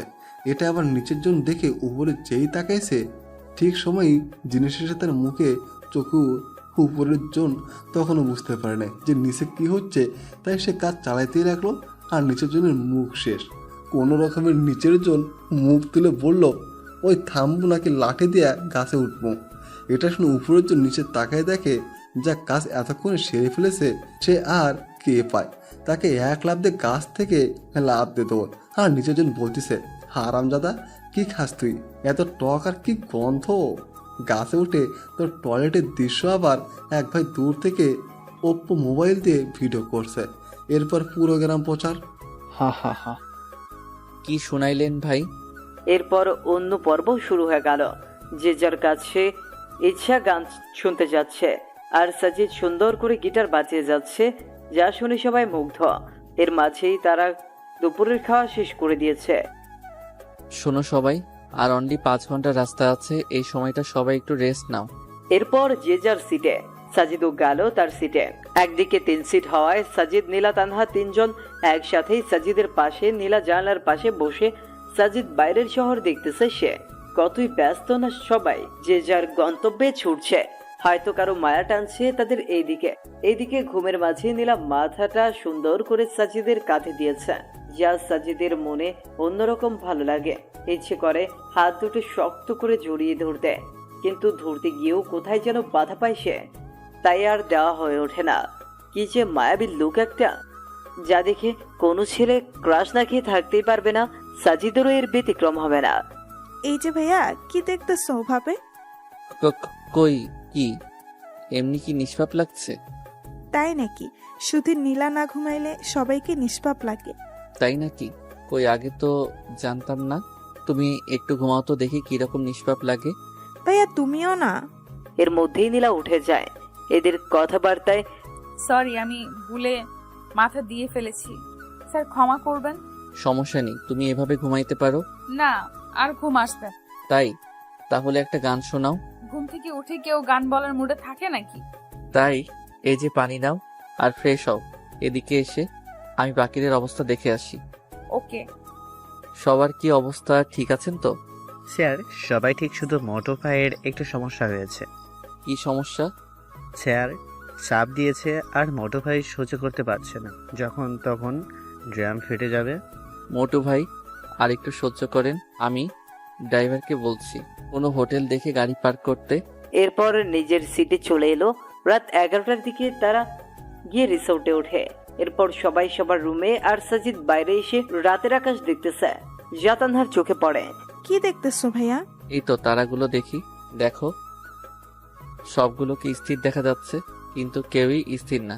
এ যার নিজের বেগে ছুটছে তো ছুটছে, দিন শেষে আবার এক জায়গায় মিলছে। কি অদ্ভুত, তাই না? ভাইয়া একটা কথা বলি। বলো। তারাগুলো কিন্তু কাউকে কেন্দ্র করে ছুটছে, কিন্তু আমাদের মাঝে এমন কেউ কেউ থাকে যারা কিন্তু কোনো কেন্দ্র ছাড়াই ছুটে চলছে। কে বলছে তোমাকে?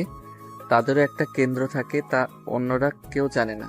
তো ভাইয়া বোন হিসাবে একটা জিনিস জানতে চাই, না করবা না। কি? তোমার জীবনে কে কে আছে বা কে কে নাই, তারা কোথায় গেছে সব? কি হবে শুনে? ভাইয়া প্লিজ। কেউ নেই আমার, তার থেকেও 5 বছর আগে চলে এসেছি। কেন? সৎ মায়ের প্যারা সহ্য করতে পারছিলাম না, তাই। আসলেই আমাদের সমাজে অনেক মানুষ আছে এরকম, যেমন নীলার বয়ফ্রেন্ডটা, সেই চলে গেল সৎ মায়ের প্যারায়, আর খোঁজ মিলল না। খোঁজে নাই তাকে? কি বলো, খোঁজে নাই? এমন কোনো জায়গা বাদ রাখি না এই শহরে, কিন্তু পাইনি। এখন নীলা খুঁজে বেড়ায় তাকে, প্রতি রাতে কাঁদে এই ছেলের জন্য। আমি যদি বলি ছেলেটা ওর সামনেই? হোয়াট? ভাইয়া আমি কিন্তু মজা করছি না, সিরিয়াস আমি। আমিও মজা করছি না, দেখো এটা। মানে কি এসব? কেমনে কি করে হলো? আমি তো স্বপ্ন দেখছি না তো। না, সেসব অনেক কথা, কত মানুষের যে কথা শুনে এই পর্যায়ে এসেছি। আগে বলো, এত স্মার্ট কি করে হলে? সেই স্কুল জীবন থেকেই খ্যাত নামটা শুনতে শুনতে তিক্ত হয়ে গেছি, তাই ভাবছি যে আগে নিজেকে বদলাবো। সেজন্যই একটা পার্ট টাইম জব নিয়ে এরপর শুরু করে দেই একদম পড়াশোনা আর নিজেকে বদলানোর কাজ। কোনো দিন না খেয়ে থাকতাম, তারপরও বাজার থেকে উন্নত মানের ড্রেসগুলোই কিনতাম। এরকম কত রাজ্যে মুড়ি খেয়ে পার করে দিয়েছি। এরপর আস্তে আস্তে বিশ্ববিদ্যালয়ের গণ্ডি পেরিয়ে এই জায়গায় এসেছি। কোন বিশ্ববিদ্যালয়ে পড়ছো? সাস্ট। মানে আমাদের সামনেই ছিল এতদিন? আর তোমার ডিপার্টমেন্ট এই, কিন্তু কোনোদিন তোমাদের চোখে ধরা দেই নাই। পরীক্ষার সময় 2-1 দেখা হতো, কিন্তু তেমন লক্ষ্য করো নাই তোমরা। আর এক বড় ভাইয়ের সহযোগিতায় এই কোম্পানিটা খুলি। ওয়েট, ক্লাস টপার কি তুমি সেই সাজিদ? যে কিনা সপ্তাহে একবার ক্লাস করে, ক্লাস টপার? কি আজব, তাই না? আমি নীলাকে বলতেছি সব। ওই থামো, এখন কিচ্ছু বলবা না, দেখবো নীলা চিনতে পারে কিনা। দেখো ভাইয়া, নীলা এইভাবে কোনোদিন দেখেনি তোমায়, তাই চিনতে পাবে না। মনের মিল থাকলে না দেখেও চেনা যায়। জাস্ট ওয়েট করো। তোমরা কি ভাবছো আমি চিনি না তোমাদের? সেই ভার্সিটি থেকেই দেখে আসতেছি তোমাদের। অনেক রাত হইছে, ঘুমাইতে যাও। ওকে, গুড নাইট। শোনো। বলো ভাইয়া। প্রমিস করো কখনো বলবা না নীলাকে। ওকে, বাট কখনো যদি জানে তখন? জানবে না। Good night. আর ভাইয়া নামটা কেন তোমার? নীলা বা কেউ যাতে জানতে না পারে। এরপর যে যার রুমে চলে গেল। কি কথা বললি বাইরে? মানে তুই ঘুমাস নাই? না। কি কথা হয়েছে বল। ওসব এমনি কথা বললাম, কেন না ঘুমিয়ে বাইরে আছে এসব, এছাড়া কিছু না। তুই মিথ্যা বলবি না, বললাম। তানহা মনে মনে ভাবতেছে নীলা সব জেনে গেল নাকি। আর ইমরান মানে সাজিদ ভাবছে তানহা কি রাখবে তার কথা। আরে নীলা, এমনি ভাইয়ের সম্পর্কে কথা বললাম, তোর যদি বিশ্বাস না হয় তাহলে গিয়ে জিজ্ঞেস করে দেখ। আমার না কেন জানি মনে হয় ইমরান আমার আশেপাশেই আছে, কিন্তু খুঁজে পাই না। এসব তোর মনের ভুল, রাত হয়েছে, ঘুমা এখন। এরপর সবাই ঘুমিয়ে পড়লো যে যার মতো। আর অন্যদিকে সাজিদ ভাবতেছে নীলাকে সত্যিটা বলবে কিনা। যে এতটা ভালোবাসে, এত বছর ধরে খুঁজতেছে, তাকে কি কষ্ট দেওয়া ঠিক হবে? না, আমার মতোই আমি চলি, দেখি চিনতে পারি কিনা। পরদিন সবাই ঘুম থেকে উঠে কফি খাচ্ছে, তাদের বসের কোনো খোঁজই নেই। নীলা, গিয়ে দেখ তো ভাইয়া ওঠে না কেন এখনো। কেন, তুই যাইতে পাস না? যা না প্লিজ। এখন চাইতে চাস না, কিন্তু পরে যখন শুনবি সব তখন তো দৌড়ে যাবি, কুত্তি একটা। তানহা পরের কথাগুলো মনে মনে বলল। ওই কিছু বললি তুই? কই না তো, তুই গিয়ে দেখ না প্লিজ। নীলা গিয়ে দরজা ধাক্কাচ্ছে, কিন্তু কোনো খবর নাই কারো। একটু পর সাজিদ উঠে গেল। কি হইলো, ধাক্কাচ্ছ কেন?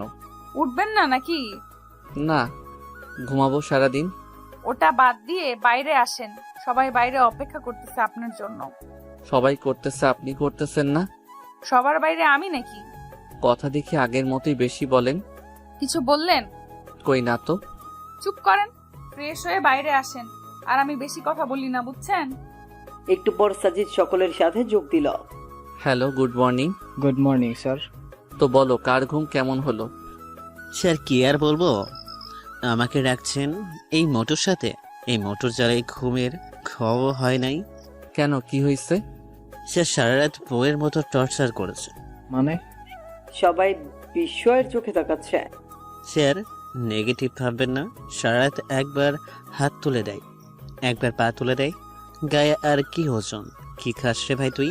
তোর বউ যে হবে তার জীবন শেষ। সবাই শুনে হাসতে লাগলো। তো সবাই রেডি হও, একটু পরেই আমরা বার হব। ওকে। এরপর সবাই ফ্রেশ হয়ে নাস্তা সেরে বের হলো বান্দরবন দেখতে। তানহা দেখ কতটা সুন্দর না? আসলেই সুন্দর। স্যার ওখানে যাব। ওকে চলো, সবাই চলো ওই জায়গায়। সবাই গিয়ে সুন্দর মজা করতেছে। এই ভাইয়া, DSLR কি এমনি আনছো? ছবি তোলো না।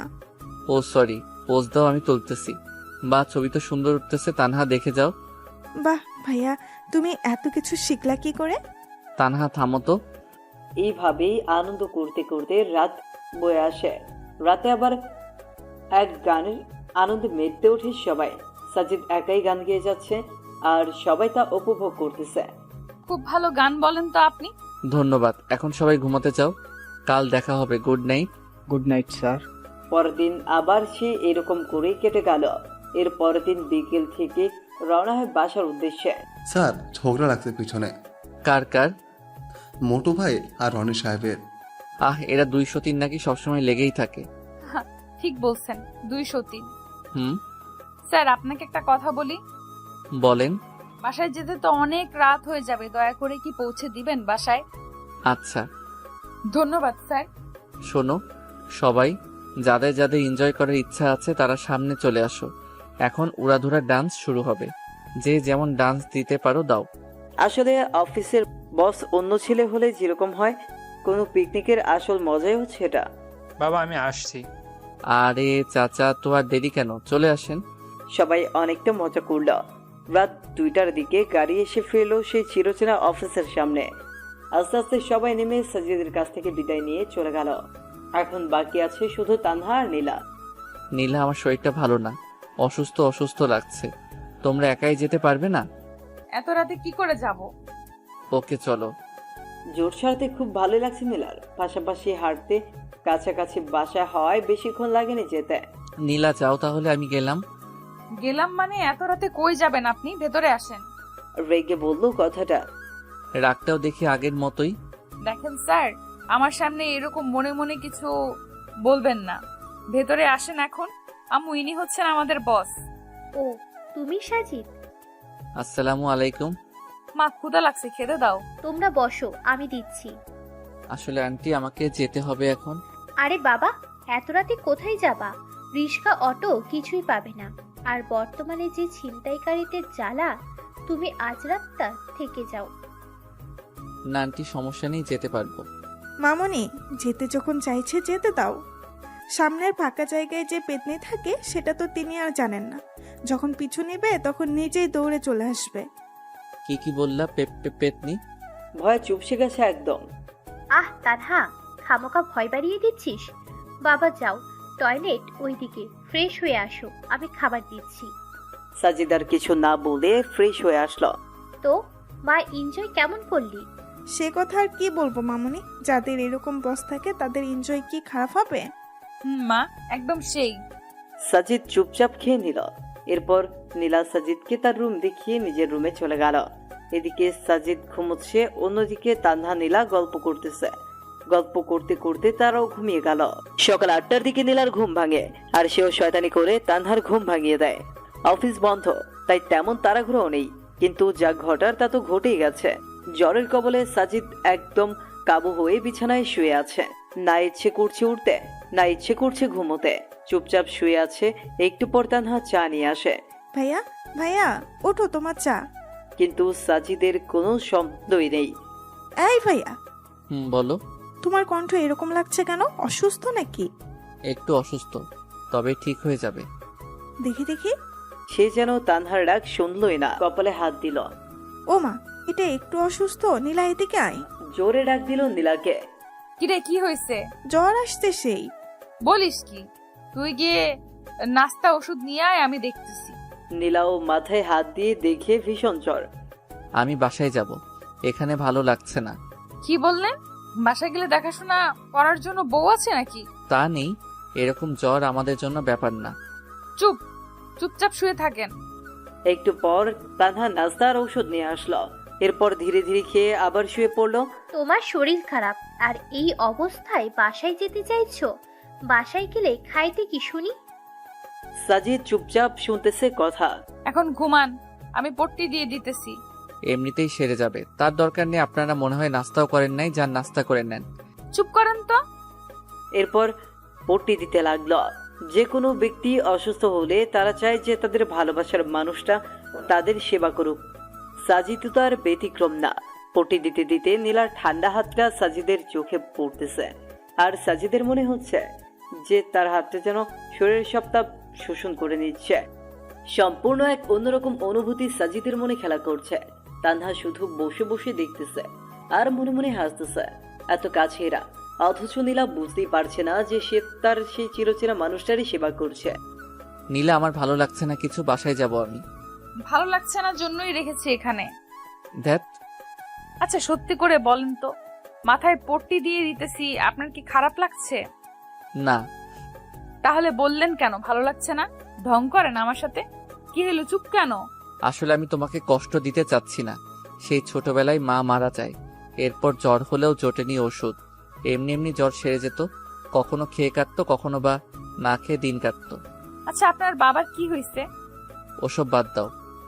আর একটা কথা শোনেন, আপনি আমার বস, তো আপনার জন্য কিছু করলে সেটা কষ্ট না, বুঝছেন? শরবত বানাই দিতে পারবা? শুধু শরবত না, আমি ভালো করেই জানি জ্বর হলে মানুষের কোনগুলো খাইতে ইচ্ছা করে। একটু পর সব নিয়ে আসতেছি। আর তানহা ফুচকা বানাতে গেছে, কি খাবেন তো? ওকে, তবে ঝাল একদম বেশি থাকতে হবে। চুপচাপ শুয়ে থাকেন, আর ভুলেও ফোন হাতে নিবেন না। ফোনের রেডিয়েশন পড়লে জ্বর আরো বেশি হয়।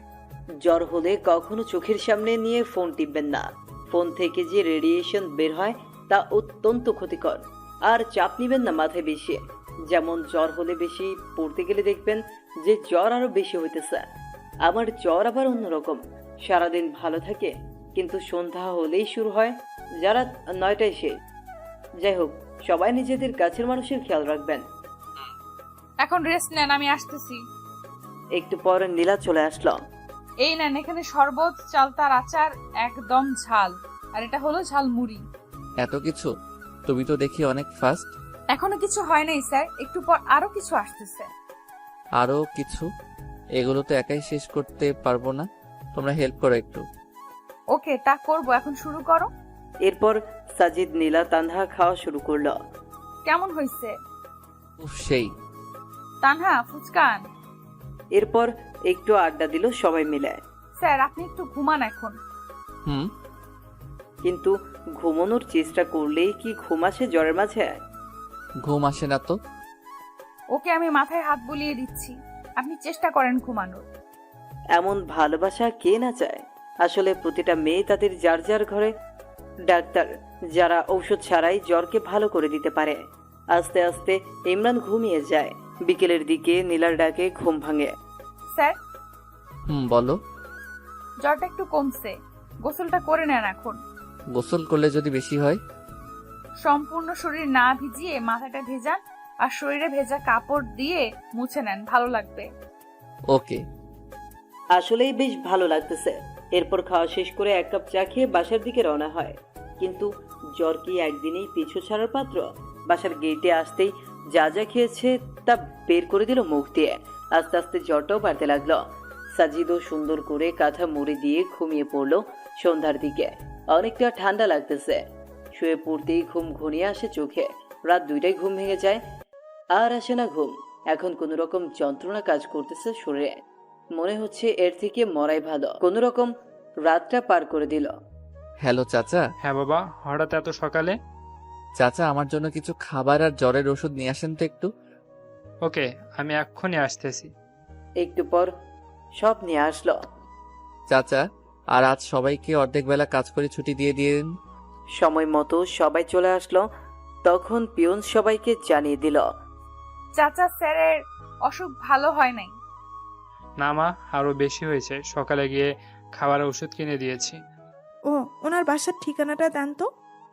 ঠিক আছে, লিখে নাও। এরপর ঠিকানা নিয়ে তারা চলে গেল বাসার উদ্দেশ্যে। গিয়ে দেখে দরজা খোলাই আছে। এই যে বস, আপনার সমস্যা কি? হ্যাঁ, কই কোনো সমস্যা নাই তো। জ্বর বেশি হয়েছে, একবার তো বলতে পারতেন আমাদের, শুধু বেশি বুঝবে। তানহা একটা অটো ডেকে নে। অটো দিয়ে কি হবে? যতদিন না জ্বর ভালো হচ্ছে আমাদের কাছে থাকবেন। এটা সম্ভব না। দেখেন বেশি কাহিনী করবেন না, তাহলে কিন্তু ভুলে যাব আপনি আমার বস। আমার রাগ সম্পর্কে জানেন না, তাই চুপ থাকেন। আমি ভালো করেই জানি। কি বললেন? কিছু না। এরপর একটা অটো নিয়ে সোজা চলে আসেন নীলাদের বাসায়।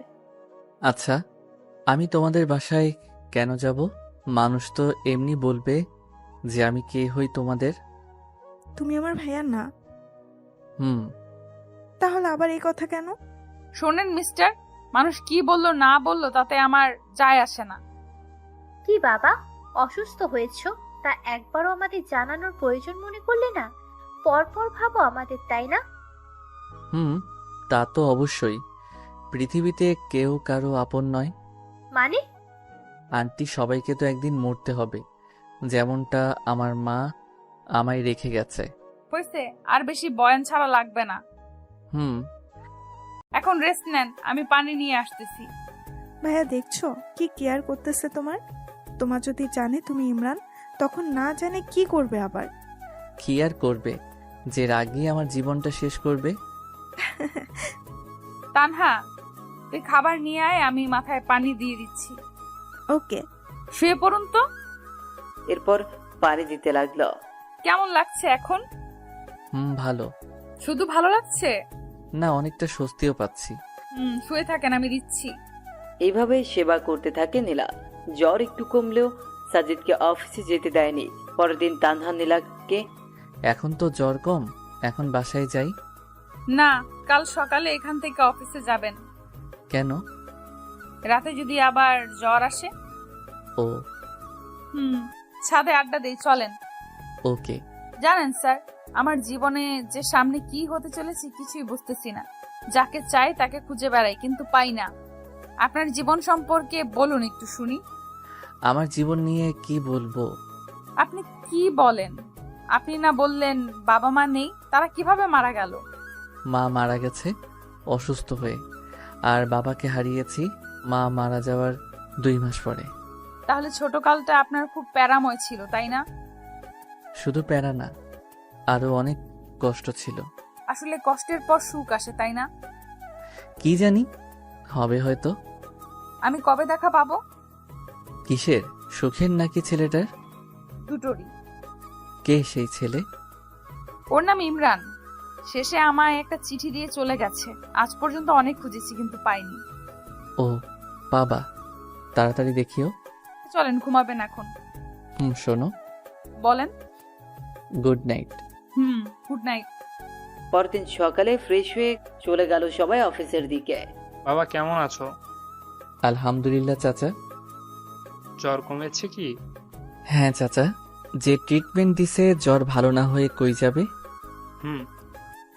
এরপর সাজিদ ওর রুমে গেল। একে একে সবাই এসে জিজ্ঞেস করতেছে স্যারের শরীর কেমন আছে। এই যে মিস্টার স্যার, কি? লাঞ্চের সময় হয়েছে, চলেন। এখন না, তোমরা যাও, আমি পরে আসতেছি। না, এখনই চলেন, বেশি কথা বলবেন না। ওকে চলো। তুমি তো আবার যে রাগী। রাগের তো কিছুই দেখেননি এখনো। আমার মা বাবা আর আমার বিএফ জানে আমি কেমন রাগী। হইছে, চলেন। এরপর খাওয়া শেষে আবার চলে আসে কাজে। ভাইয়া চলো এখন। আর একটু কাজ করে যাই। না, এখন চলো। আজব, যাবোটা কোথায়? কেন? আমার খালামনির বাসায়। আবার যাব কেন? আমি তো সুস্থ এখন। সুস্থ মানে যদি রাতে আবার আসে? আমি যাইতে বলছি, চলো। আহ, এই দুই বোন জীবনটারে তেজপাতা বানাবে। ধরে নাও তাই, চলো এখন। কি আর করার, আবার গেলাম তাদের বাসায়। এবার আর সেবা না, এবার খাইয়ে 12টা বাজিয়ে রুমে পাঠাই দিছে। এই যে মিস্টার স্যার, কি অবস্থা? এই তো ভালোই। আচ্ছা, আমার একটা কথার উত্তর দিবেন? বলো। আচ্ছা, এই বয়সে আপনাকে স্যার বানাইছে কে? শোনো, টাকা আর নাম হলে নিজের বাবাও স্যার ডাকে। বুঝলাম। আচ্ছা, পড়ছেন কতদূর পর্যন্ত? তুমি যতদূর পড়ছো আমিও তেমনটাই। তাহলে সাবজেক্ট কি? তোমারটাই। এবার বলেন, ভার্সিটিও আমারটাই। কারেক্ট। তাহলে দেখি নাই কেন? সামনে যাই নাই তাই। ওয়েট, আপনি কি আমাকে আগে থেকে চেনেন নাকি? কি মনে হয় তোমার? না, প্রথম দিন যে প্রশ্ন করতেন তার জন্য কনফিউশনে ছিলাম, আর এখন শিওর হলাম। শিওর হওয়া ভালো। ঘুমান এখন। Good night. এরপর চলে গেল যে যার রুমে, আর সোজা হারিয়ে গেল ঘুমের দেশে। পরদিন আবার অফিস। সাজিদ একটু কাজে অফিসের বাইরে যায়, আর তখনই তার নামে একটা কুরিয়ার আসে। অফিসের চেয়ারম্যান আছেন কি? না, উনি তো বাইরে গেল, আমাকে দিয়ে দেন। দিয়ে দিব এখন। ওকে, এখানে একটা সাইন দেন। আচ্ছা। এরপর কুরিয়ার দিয়ে চলে যায়। মা, কুরিয়ারটা রাখো। তো তোমাদের কাছে সাজিদ মনে হয় লাঞ্চের সময় আসবে। আমি আবার বাসায় যাব তাড়াতাড়ি। ও, তোমাদের সাথে লাঞ্চ করলে দিয়ে দিও। ওকে চাচা, দেন। না, কুরিয়ারটা নিয়ে কেবিন রাখলো, আর তখনই নীলার চোখে পড়ল। কিরে এটা? স্যারের কুরিয়ার। এরপর হাতে নিয়ে দেখতে লাগলো। হঠাৎ চোখ আটকে গেল ইমরান নামের জায়গায়। তানহা, এদিকে দেখতো। কি? স্যারের নাম আসছে, তাহলে ইমরান নাম আসলো কই থেকে? হতে পারে স্যারের আরেকটা নাম ইমরান। এরা নিশ্চয়। আরে স্যার আসলে এখন জিজ্ঞেস করব। একটু পর সাজিদ এসে লাঞ্চ শেষ করে নিজের রুমে গেল। কুরিয়ারটা আমাকে দে তো তানহা। কেন? আমি দিয়ে আসতেছি স্যারকে। ওকে। স্যার, আসবো? আসো। এই নেন আপনার কুরিয়ার। ও, এটা এসে গেছে, দাও। স্যার ওয়েট, এটা কি? আর আমাদের কেন বলেন আপনার নাম সাজিদ? ও, এটা বলতে ভুলে গেছি। আমার শুধু একটা কথার উত্তর দেবেন। কি কথা? শুধু সত্যি করে বলবেন আপনি আমার সেই ইমরান কিনা। পৃথিবীতে কি একটা ইমরান? স্যার, আমার প্রশ্নের উত্তর এটা না। যদি সত্যি বলি তখন কি হবে, আর মিথ্যা বললে তখন? সেটা পরে দেখতে পাবেন। বলেন এখন প্লিজ, হাত জোর করে রিকোয়েস্ট করতেছি, প্লিজ সত্যিটা বলবেন। আমি ইমরান। এটা বলতে দেরি আর গালে থাপ্পড় পড়তে দেরি না। এরকমটা না করলেও পারতেন। আপনি আর কখনো আমার সাথে কথা বলবেন না। আমি কালকেই চাকরিটা ছেড়ে দেব। এটা বলেই নীলা কেঁদে চলে গেল। ভাগ্যিস রুমের ভেতর থাপ্পড় দিছে, তাই কেউ দেখেনি। ইমরান দাঁড়িয়ে আছে। কি ভাবলো আর কি হয়ে গেল? ভাবলো নীলা কাছে টেনে নিবে, কিন্তু তা না, উল্টা আর দূরে গেল। আমার না বলাটাই ভালো ছিল। ভাইয়া, কি হয়েছে? নীলা এভাবে গেল কেন? সব বলে দিছি, বাকিটা তুমি বলিও। আর রাগ বেশি, তা তো জানোই। আস্তে আস্তে সব ঠিক হবে। আল্লাহ, কি যে ঠিক হবে তুমি ভালো জানো। যে মেয়েটা নীলা বাসায় এসে দরজা লাগিয়ে শুরু করে দিল কান্না। এটা কষ্টের কান্না নাকি খুশির কান্না তা সে নিজেও জানে না। হতে পারে কষ্টের, আবার হতে পারে খুশির।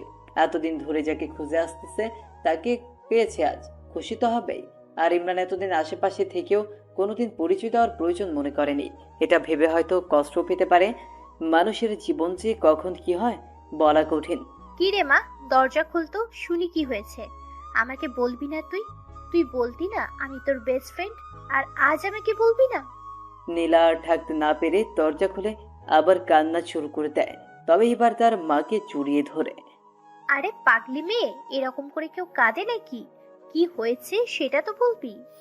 ইমরানকে পেয়েছি মা। কি? কোথায় সে? থাপ্পড় মেরে চলে এসেছি। ও মা, কেন? আমার সামনেই ছিল এত বছর, কিন্তু পরিচয় দেয়নি কখনো, তাই। দেখো দেখি মেয়ের কাণ্ড। তা কে সে যে তোর সামনে থেকেও পরিচয় লুকিয়েছে? আমার অফিসের বস কুত্তাটা আছে না, ওটাই হয়। ও মা গো, এতদিন সাজিদ নামে ছিল? আরে মা, ওইটা আমার ভার্সিটিতে আমার সাবজেক্টই ছিল, আমাকে চিনতো ভালো করে। আচ্ছা, তুই তাকে চিনলি না কেন? ও কি আর আগের ইমরান আছে মা? আগে চশমা পরতো, ঢিলে পোশাক পরতো, পায়ে জুতা কম দামি ছিল, চুলগুলো একদিকে রাখতো, তেল দিত চুলে। কিন্তু এখন সব তো চেঞ্জ, এমন ড্রেস পরে যা কল্পনার বাইরে। চশমাটাও নেই, জুতো তো কম দামি নেই, মুখের গঠনটাও চেঞ্জ করে ফেলছে গরুটা। বুঝলাম। তা এই জ্বরের মাঝে ছেলেটাকে থাপ্পড় মারা কি ঠিক হয়েছে? যদি জ্বর আসে আবার? আসলে আসবে। আমার একটা প্ল্যান আছে। কি প্ল্যান? ও তোকে কষ্ট দিয়েছে না, ওকে শাস্তি দেওয়া দরকার। কিভাবে? ওকে ইগনোর করে চলবি সব সময়, আর ওর রিয়াকশন দেখবি। তবে মা, একটা জিনিস বুঝলাম না, ছেলেটা এতটা চেঞ্জই হলো কি করে? আর যার কিছু ছিল না সে আজ কিনা সফটওয়্যার কোম্পানির মালিক। শোন, মানুষের মনে যদি ইচ্ছে থাকে আর যদি সে কঠোর পরিশ্রম করে তাহলে সব সম্ভব। হয়েছে, অনেক কেঁদেছিস, এখনই খাবি। এখন মজা করার সময়, কষ্ট পাওয়ার সময় না। এতদিন তো কষ্ট পেলি, এখন না হয় একটু মজা নে। তবে মা, আমি বুঝি না খ্যাটটা এরকম হলো কিভাবে। ওই যে ইচ্ছে শক্তি। এখন খাবি, চল তো। এরপর নীলা খেয়ে টিভি রুমে গিয়ে টিভি দেখতে থাকে। টিভি দেখা শেষ হলে আবার ঘুরে নিয়ে ছাদে চলে যায়। আসলে বিকেল বেলাটা ঘুরে উড়াতে বেশ ভালোই লাগে নীলা। মামনি, নীলা কই? এতক্ষণে তানহাও এসে গেছে। উপরে আছে, দেখ গিয়ে। শোন শোন, খেয়ে যা আগে। দাঁড়াও, আসতেছি। কি রে নীলা, ওরকম করে আসলি কেন? কেন, কি হয়েছে? ভাইয়া কি ভাবছে বলতো? যা ভাবার ভাবুক, তাতে আমার কি? তোর কি মানে? যাকে খুঁজতেছিস সে আজ সামনে তো বলতেছিস, তাতে আমার কি? শোন, ওই কুত্তার কথা ভুলেও বলবি না। উনি শুধু আমার বস, অন্য কিছু না। বুঝলাম। খাবো, চল। ওকে এরপর নিয়ে এসে খেয়ে আবারও মনোযোগ দেয় ঘুরে উড়ানো। আচ্ছা নীলা, তুই ইমরানকে পেয়েও থাপ্পড় দিয়ে চলে এসেছিস, এখানে আবার মনের সুখে ঘুরে উড়াচ্ছিস। তোর কি খারাপ লাগছে না একটু? না তো, তুই দেখে বুঝতেছিস না? গুড। ঘুরে উড়িয়ে সন্ধ্যায় রুমে আসে। একটু পর ফোন আসে। হ্যালো, আসসালামু আলাইকুম। ওয়ালাইকুম আসসালাম। কে আপনি? কণ্ঠ শুনেও বোঝো না নাকি না বোঝার ভান করতেছো? ধরে নেন একটা। আমার দোষটা তো বলবা। কোনো দোষ নাই আপনার। আপনি তো আর আমার সেই খ্যাত ইমরান না। ফোন রাখেন, কাজ আছে, বাই। ধ্যাত, দিল ফোনটা কেটে। পরদিন অফিস গেলে নীলাকে ডেকে পাঠায় ইমরান। স্যার, আসবো? আসো। এরপর নীলা আসতেই সোজা গিয়ে ওর হাতটা ধরে ক্ষমা চায়। কিন্তু নীলা এত সহজে ছাড় দেওয়ার মতো মানুষ না। দেখুন স্যার, বস বসের মতো থাকুন। বেশি কিছু করলে আমি কিন্তু ভুলে যাব যে আপনি আমার বস। কি বেশি করলাম আমি? হাত ছাড়বেন কি না? না। আজকের চরটা একটু বেশি লাগছে। স্পষ্ট 4টা আঙ্গুলের দাগ বোঝা যাচ্ছে। চর খেয়ে ইমরান হাত ছেড়ে দিয়ে চোখ মুছল। নীলা আর সেখানে না থেকে চলে গেল নিজের কাজে। ইমরান আর লাঞ্চের সময় বাইরে যায়নি। বাইরে যাচ্ছে না দেখে তানহা আসে ডাকার জন্য। ভাইয়া, খাবা, আসো। তুমি যাও, আমার ক্ষুধা নেই। টেবিলে হেলান দিয়ে। আরে আসো না, তুমি যাবা এখান থেকে? দেখলি ছেলেটা খেতেও আসলো না। তো আমি কি করব? যার ইচ্ছা হবে খাবে, না হলে খাবে না। আমার না মাঝে মাঝে অবাক লাগে, এই জন্যই বুঝি এত খুঁজেছিস। এই তো বুঝছিস। এরপর অফিস শেষ হলে সবাই বাসায় চলে যায়, কিন্তু ইমরান এখনো অফিসে। বাবা বাসায় যাবা না? হ্যাঁ চাচা, শরীরটা ভালো ঠেকছে না, একটা রিক্সা ডেকে দেন তো। আচ্ছা। এরপর রিক্সা আসলে ইমরান সোজা ডাক্তারের কাছে গিয়ে জ্বরের ঔষধ নেয়। কেন জানি ওর মনে হচ্ছে জ্বর আসবে, আর তার ধারণাও ঠিক রাতে জ্বর আসে। হয়তো মায়ের জন্যই জ্বরের চোটে আজ অজ্ঞান হয়ে যায়। পরদিন সবাইকে অফিসে দেখা গেলেও ইমরান নেই। সবাই পিয়নকে জিজ্ঞেস করতেছে বস কই, কিন্তু তিনি আর কি বলবেন, নিজেও তো জানেন না। তিনি সবাইকে বলল যে যাওয়ার সময় সাজিদ বলেছিল তার নাকি শরীরটা খারাপ, এর বেশি জানি না আমি। সকাল থেকে ফোন দিচ্ছি কিন্তু উঠাচ্ছে না ফোন। নীলা চল, ভাইয়ার বাসায় যাব। কাহিনী বাদ দিয়ে চুপচাপ কাজ কর। আমার কথা তোর কাছে কাহিনী মনে হয়? ভালোই তো বদলে গেলি তুই নীলা। পরশু পর্যন্ত ঠিকই খুঁজছিলি, আর এখন আসলেই তুই বুঝাতে চাচ্ছিসটা কি? হ্যাঁ কিছুই না। ভালো। ফোন করেই যাচ্ছে কিন্তু কোনো খবর নেই। এভাবে একটা দিন চলে যায়। পরের দিন আবার অফিসের বস নেই। চাচা আজকেও কি স্যার আসবে না? না, ফোনটাও বন্ধ, হয়তো কোনো কাজে বাইরে গেছে, সময় হলে চলে আসবে। আর আজ সকালে ছুটির 1টার পর হবে। নীলা আমার কাছে ভালো ঠেকছে না রে, কাজে গেলে কেউ ফোন অফ করে না। আমি গেলাম, তুই আসলে আয়, না হলে থাক। তুই তোর ইমরানকে হারাতে পারিস, কিন্তু আমি একটা ভাই পাইছি, তাকে হারাতে পারবো না। দাঁড়া, আমিও যাব, দেখি তোর ভাই কোথায় লুকিয়ে আছে।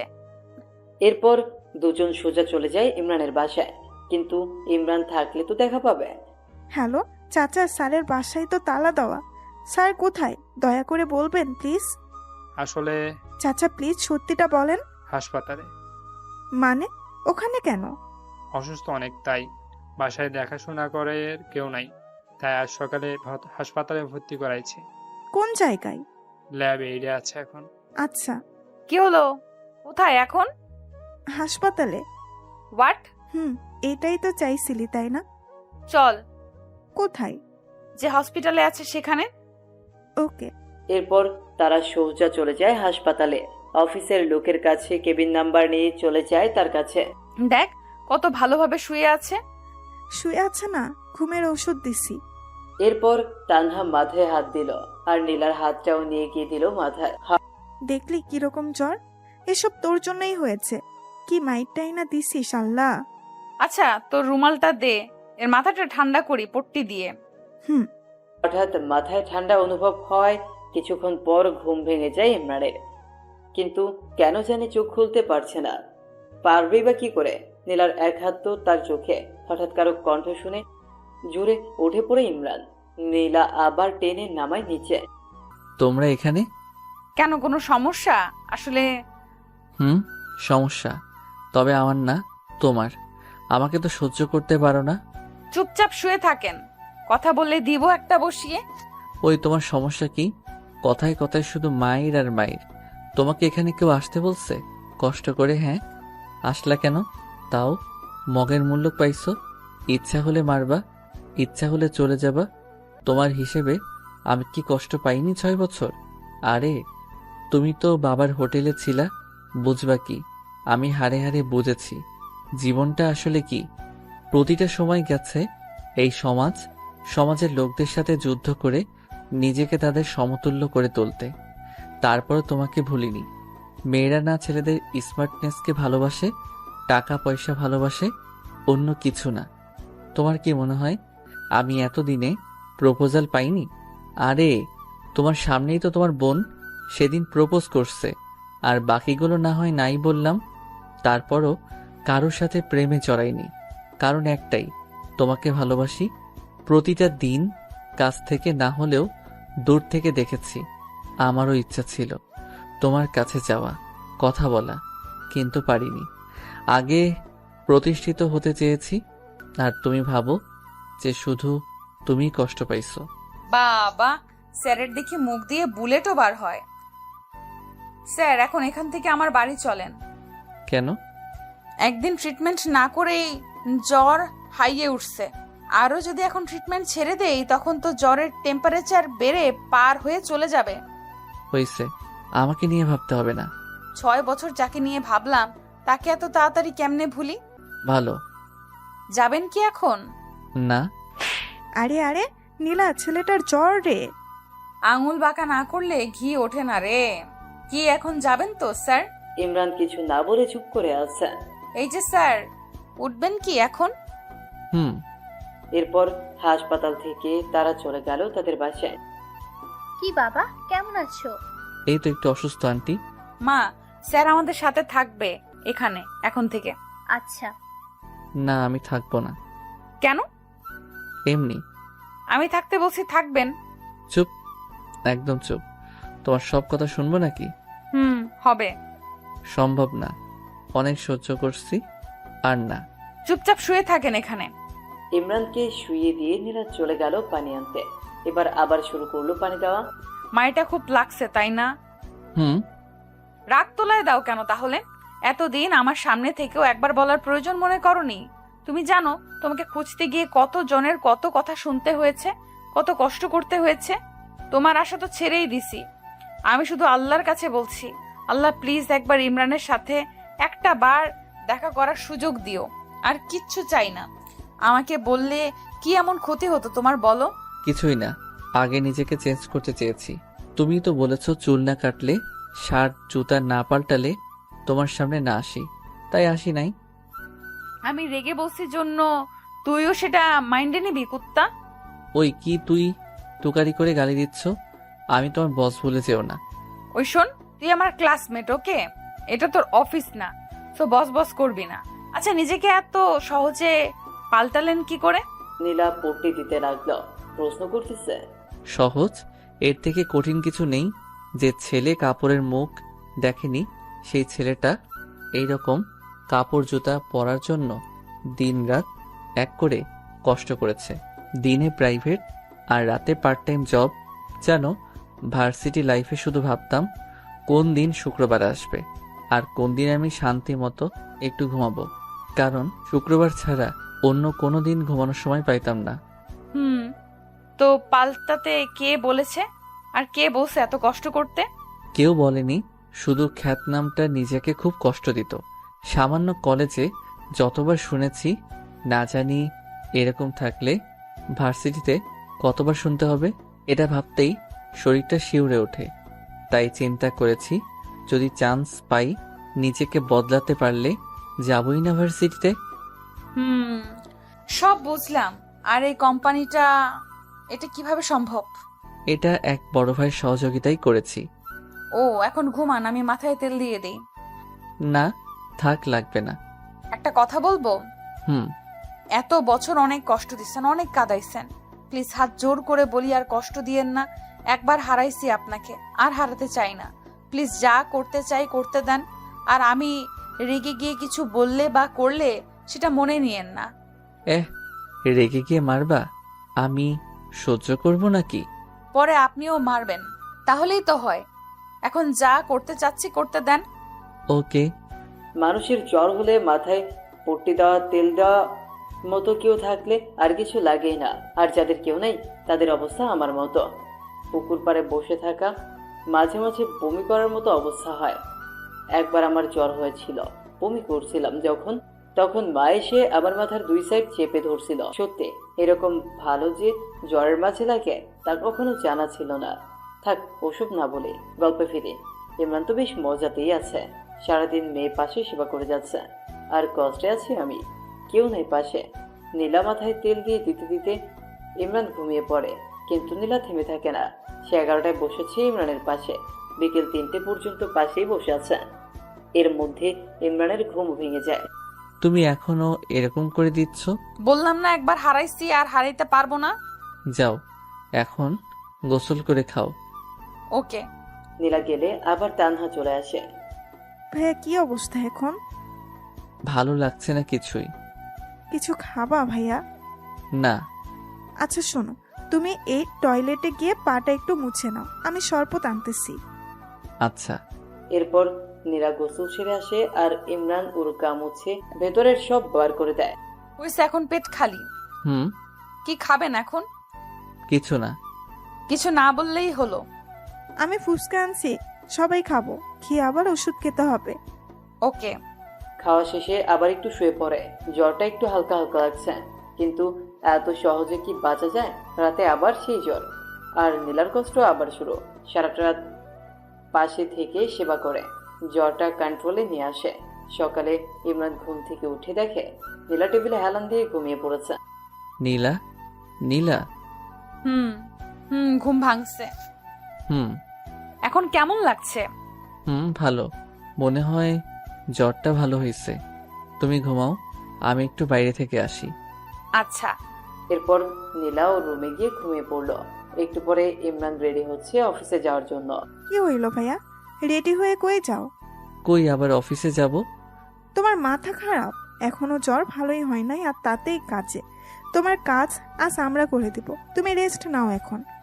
আরে আমার কাজ তোমরা পাবা না, আমাকেই যেতে হবে। 2 দিন থেকে কাজ হচ্ছে না আমার। ওই কি কাজ করো তুমি, হ্যাঁ, যে আমরা পাবো না? আমাদের সবার একই কাজ, শুধু সেক্টর আলাদা। তানহা, থামো তো। তানহা, কি হয়েছে রে? এটা আবার কই থেকে আসলো? এত তাড়াতাড়ি ঘুম ভাঙলো? এই দেখ না, ইনি নাকি অফিসে যাবে। যাক, সমস্যা কি? উনি জ্বর নিয়ে বাসায় ফিরবেন আর আমরা কষ্ট করে দিন রাত সেবা করে সুস্থ করব। এটা তো আমাদের জব। হইছে, যাব না। হইছে শান্তি, আজ সকালের অফিস বন্ধ। আমার ল্যাপটপটা দাও, আমি সবাইকে টেক্সট করে দিচ্ছি। রাগ ঢং এখনো কমে নাই। সবাই তো আর আপনার মতো না যে নিজেকে বদলে ফেলবে।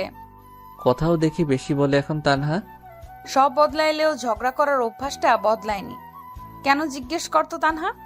দুজনে তানহাকে বলে ঝগড়া করতেছে। তানহা মাঝে দাঁড়িয়ে থেকে ঝগড়া অনুভব করছে। এমনি এমনি মানুষ বদলায় না, পরিস্থিতি নিজেকে বদলাইতে বাধ্য করে। পরিস্থিতি যদি নিজে তৈরি করে নেয় তাহলে তো আর কারোর কিচ্ছু করার নেই। চুপ করো, সেদিন কি বলেছিলে ভুলিনি। তোমার জন্য অপমানও কম হইনি আমি। তো প্রেম করার সময় মনে ছিল না কত অপমান সহ্য করতে হবে? তোমাকে বদলানোর জন্যই বাধ্য হয়েছে প্রেম করতে, আর ভালোবেসেছি জন্যই ভুলিনি এখনো। ভালো। চল এখন ছাদে যাব, গান শুনবো আজ তোমার অনেকগুলো। গিটার নাই সাথে? আমার কাছে আছে। এখন তো সকাল রাতে আড্ডা দেই, আর বাসা থেকে গিটারটাও নিয়ে আসবো এখন। ওকে। এরপর রাতে আড্ডা বসে যায় ছাদে। শুধু নীলা তানহা না, 6 বছর আগের জন্মদিনে যেসব ছেলেমেয়েগুলো অপমান করেছে তারাও আছে আজ। কিন্তু তারা জানে যে ইমরান নীলার বস, অন্য কিছু না। রাতে ইমরান বসে যায় গিটার নিয়ে, আর বাকিরা চারদিকে। ইমরান এবার শুরু করলো। গান শেষ করে ইমরান চোখ বন্ধ করে আছে। এদিকে নীলার চোখেও পানি এসে গেছে। উফ, সেই হয়েছে ভাইয়া, আরেকটা হবে। না আপু, একটু অসুস্থ আমি, আরেকদিন বলবো। দোস্ত, তোর বসের সিট খালি আছে না, ডাবল রে। খালি থাকলে বল, প্রপোজটা করেই দেই। মেয়েটা নীলার কানে কানে বলল। বলে দেখ কি বলে। মেয়েটা সোজা গিয়ে প্রপোজ করে বসলো। আচ্ছা, তুমি ভালোবাসা বোঝো? বুঝি তো। বুঝলে আর থাক না বলি পুরনো কথা। স্যার বলেন না, সমস্যা নেই। তোমাদের কলেজের ইমরান নামে কাউকে চেনো? নীলার যে বিয়ের ছিল খ্যাতটা? খ্যাতটাই। আমি কেন এখানেই সবাই চিনে। সেই ছেলেটাই আমি। হোয়াট? অবাক হওয়ার কিছু নেই, তোমাদের সেদিন নীলাকে করা অপমানটাই আমাকে এত দূরে এনেছে। তাই তোমাদের একটা গান শোনালাম, আর ধন্যবাদ তোমাদের সেদিন অপমান করার জন্য। আর আপু, তোমাকে বলছি, ছেলে এমনি এমনি খ্যাত হয় না, কিন্তু তোমাদের মতো মেয়েগুলো এই খ্যাত ছেলেদের বাঁচার অধিকারটাও কেড়ে নেয়। হতে পারে তোমাদের অনেক টাকা আছে, তার জন্য অন্যকে হার্ট করে কিছু বলতে পারো না। পারলে এরকম খ্যাত কাউকে ভালোবেসে তাকে ঠিক করবার চেষ্টা করে দেখাও নীলার মতো, তখন বুঝবো তুমি ভালোবাসা বুঝো।